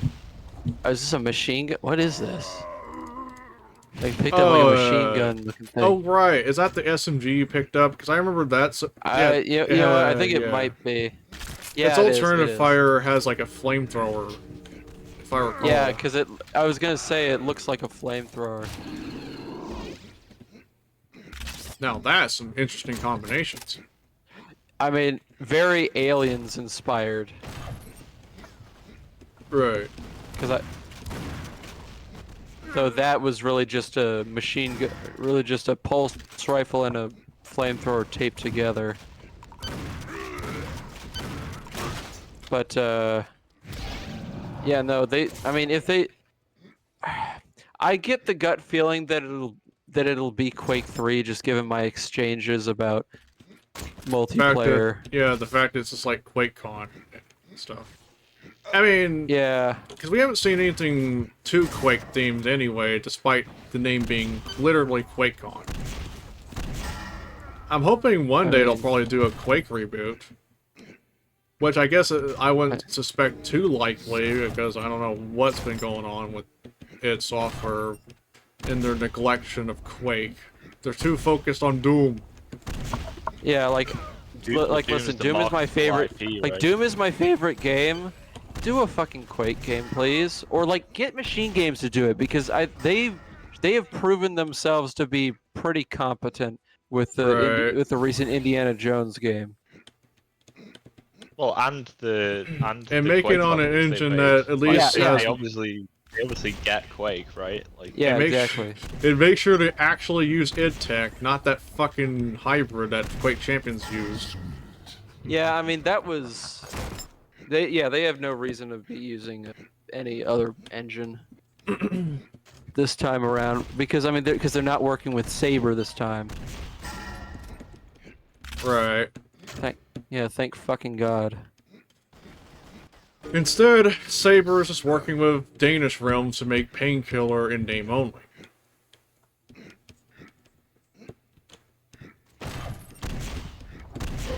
Fuck.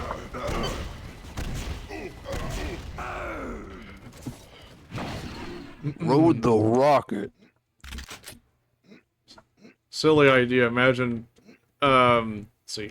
Imagine what, like, what other really obscure games that are unlikely to get remasters, but it would benefit from it. I'm thinking, what if Radix got, like, a remaster from Night Dive, for example? I think Radix would get a remaster from, like, Ziggurat or something. Probably.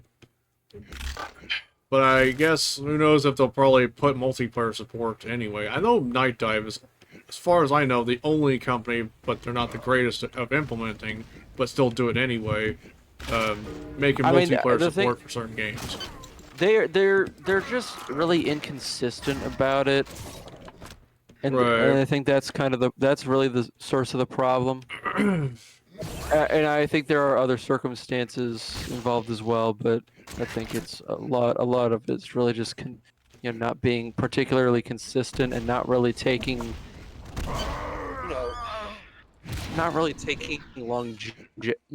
multiplayer longevity into account. Right. One thing I recall, because I was talking to Aries Ren about this, about how Winrot is more playable despite being based on the original source code somehow, albeit more jank, than the DOS version. And I don't know how much was changed in terms of the network code, aside from using direct play instead of STL or whatever, which I feel like was a question. Did she give you any? Did she shed any light on that? On that rot? No, well, on why Winrot seems much more stable. Multiplayer. I recall she was asking if anyone's ever tried it, and I was one of those people that tried it. Even went as far as to contact a bug report to the developer when the site was still around, which prompted a new update. So, I guess it's a matter of, I don't know what difference was made. I'll have to, like, compare the two network codes, but I'm not too certain which one is responsible for, what sends packets and all that shit. I recall, for two-player games, according to, like, in regards to Winrot, I think they use, like, two-player mode type shit, and then when it has more than two people, it uses something else instead. But I'm not too certain what's different between the two. I don't know. Two players probably based on modem, serial modem mode, and then anything more is based on the IPX mode. Maybe. Probably that might be what what Winrot was trying to do. So maybe they took the code that was meant for modem play and wrapped it around in the port, while 3-player were just wrapped around IPX. Well, not wrapped around, but uses the same sync routines. Probably. Maybe, or I mean, I guess probably not even the same. Might not even be using the same sync routines because it actually fucking works. Right. That's what I usually don't understand too much on how they managed to just work somewhat well. I don't know if it has something to do with the fact that they use direct play at all. But I don't think so. I can't really see why.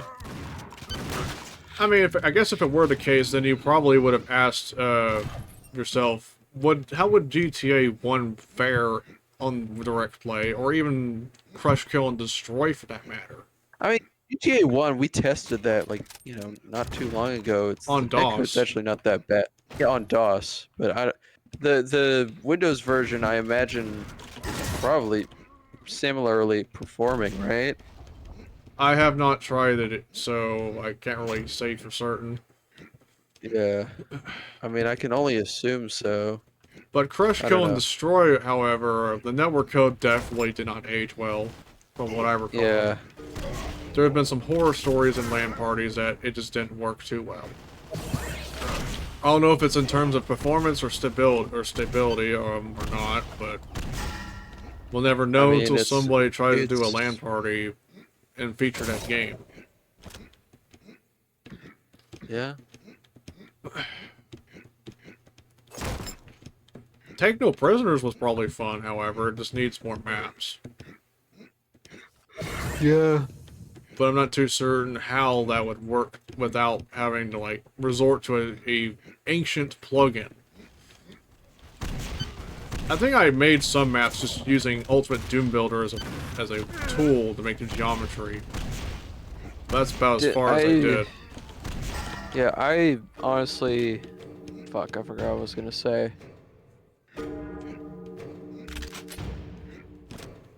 Fuck, what? Oh yeah, Dungeon Keeper. I'm really curious of the Win9X version. Because that is honestly... I don't know. Like, I'm wondering, like, if the netcode for the Win9X version is any better than the DOS version. I wondered that myself, but last time I saw footage of multiplayer, I guess under that version, it was done through Kali, in VirtualBox. Some of the machines probably use VirtualBox, and I don't recall the performance being too well either. But then again, I'm not too certain because A, they were using VM software, and that's not the greatest way to play games like that. Yeah. So I feel like having more accurate hardware would be a better test. Even real hardware, or, for that matter, from that era. Though I think... I'm trying to remember. I actually don't think... I don't think... 19X Dungeon Keeper even uses a... even uses direct play. Like, it uses something else. I think it might use its own, like, built-in IPX driver. I couldn't recall it had direct play. I'll have to run the game and check for that. Yeah. Because if it uses its own IPX, then that would be a little bit surprising. Yeah. If only there was a more easier way to play, I guess, Mech Warrior 2 without having to rely too heavily on, oh, you need a joystick. Well, I mean, that's kind of just, that's just the nature of Mech Warrior, really. Right. Because you don't need a joystick for Mech Warrior 2. You can go with mouse and keyboard. It's pretty. Well, the problem is you would have to, like, figure out a WSA&D type thing. I know somebody tried doing something similar with... Yeah, I've tried doing that. It feels really weird. I'd rather just play with... I actually hate that. I prefer the default keyboard controls to try to make it work with WASD, because there's just so many things you have to press. Yeah. Yeah, that's one of the problems.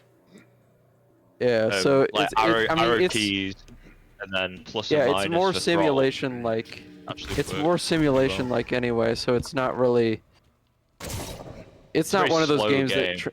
Yeah. Because I would love to try out NetMech with somebody, but the problem is, I don't know if people in this server or Rift even would like to try that out due to the controls. I really need to spend some... I want to try it. It's just, it's a real hassle to get working, right? For a lot. I mean, most people, obviously, I could just load up one of my PCs with it on, right, and it'd be fine. But I mean, CGA supports the DOS version of NetMech. Right. That might be the way to go then. Yeah. So, or at least I think it does. I'm pretty sure I talked to Code Junkie about it, and I think he added it.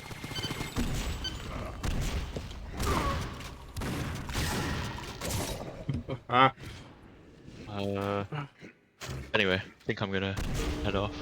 I feel like Earth Siege 2, what? He I said was just no. saying, yeah, I've had enough. Alright. Yeah, that was pretty cool. I haven't played Painkiller before. That was pretty neat. And that movement is just cursed, but in like a good way. You know what I'm saying? Like, Yeah, it's still weird, pretty but still funny. playable. yeah, it's still fun. Yeah. It's like I'm pretending to be good at Quake. That's kind of how I would describe it. This whole W and that's- jump repeatedly. Guys, I'm so good at speedrunning. Holy shit. I recall Yeah, speedrunning anyway, or have a good bunny one, hopping in this. I was about to say bunny hopping in like Painkiller in the single player. I've heard can break the progression easily. So you can get soft locked. I mean, yeah. If it's uncapped the way it is in multiplayer, then yeah, that'd be crazy. Yeah, and try bunny Alright. hopping to a bridge. That bridge would freak the fuck out and you die because of it. Yeah, physics Yeah. freak out. Anyway, I think I'm gonna hop off as well. Yeah. Well, that was fun. Indeed. All right. You have a good night. You too. Bye bye. Bye. Alright, that was kind of fun actually, now I think about it. Like, yeah, like, I haven't, like, played it as often, multiplayer-wise. I did recall playing the single-player kind of briefly at one point. For pretty much years. But anyways, that's definitely fun. We'll definitely try to stream tomorrow night for Shadow Warrior, depending on things. Also depends on my schedule. If not, then maybe I'll probably consider doing some other kind of stream. It could be a single player stream, it could be a Quake C type stream, it could be something else entirely. We'll have to see, but for now, I'm probably going to hop off for the night and focus on working on some other things. So, for those who have stuck around during the stream, I thank you all for watching, and remember, I got a video almost ready for release. I think it might be out there, hopefully by Monday or Tuesday, if not Friday. We'll have to see about that, but for now, that's it for now. Thank you all for watching. Give five money for Booba, and as always, peace out. See ya.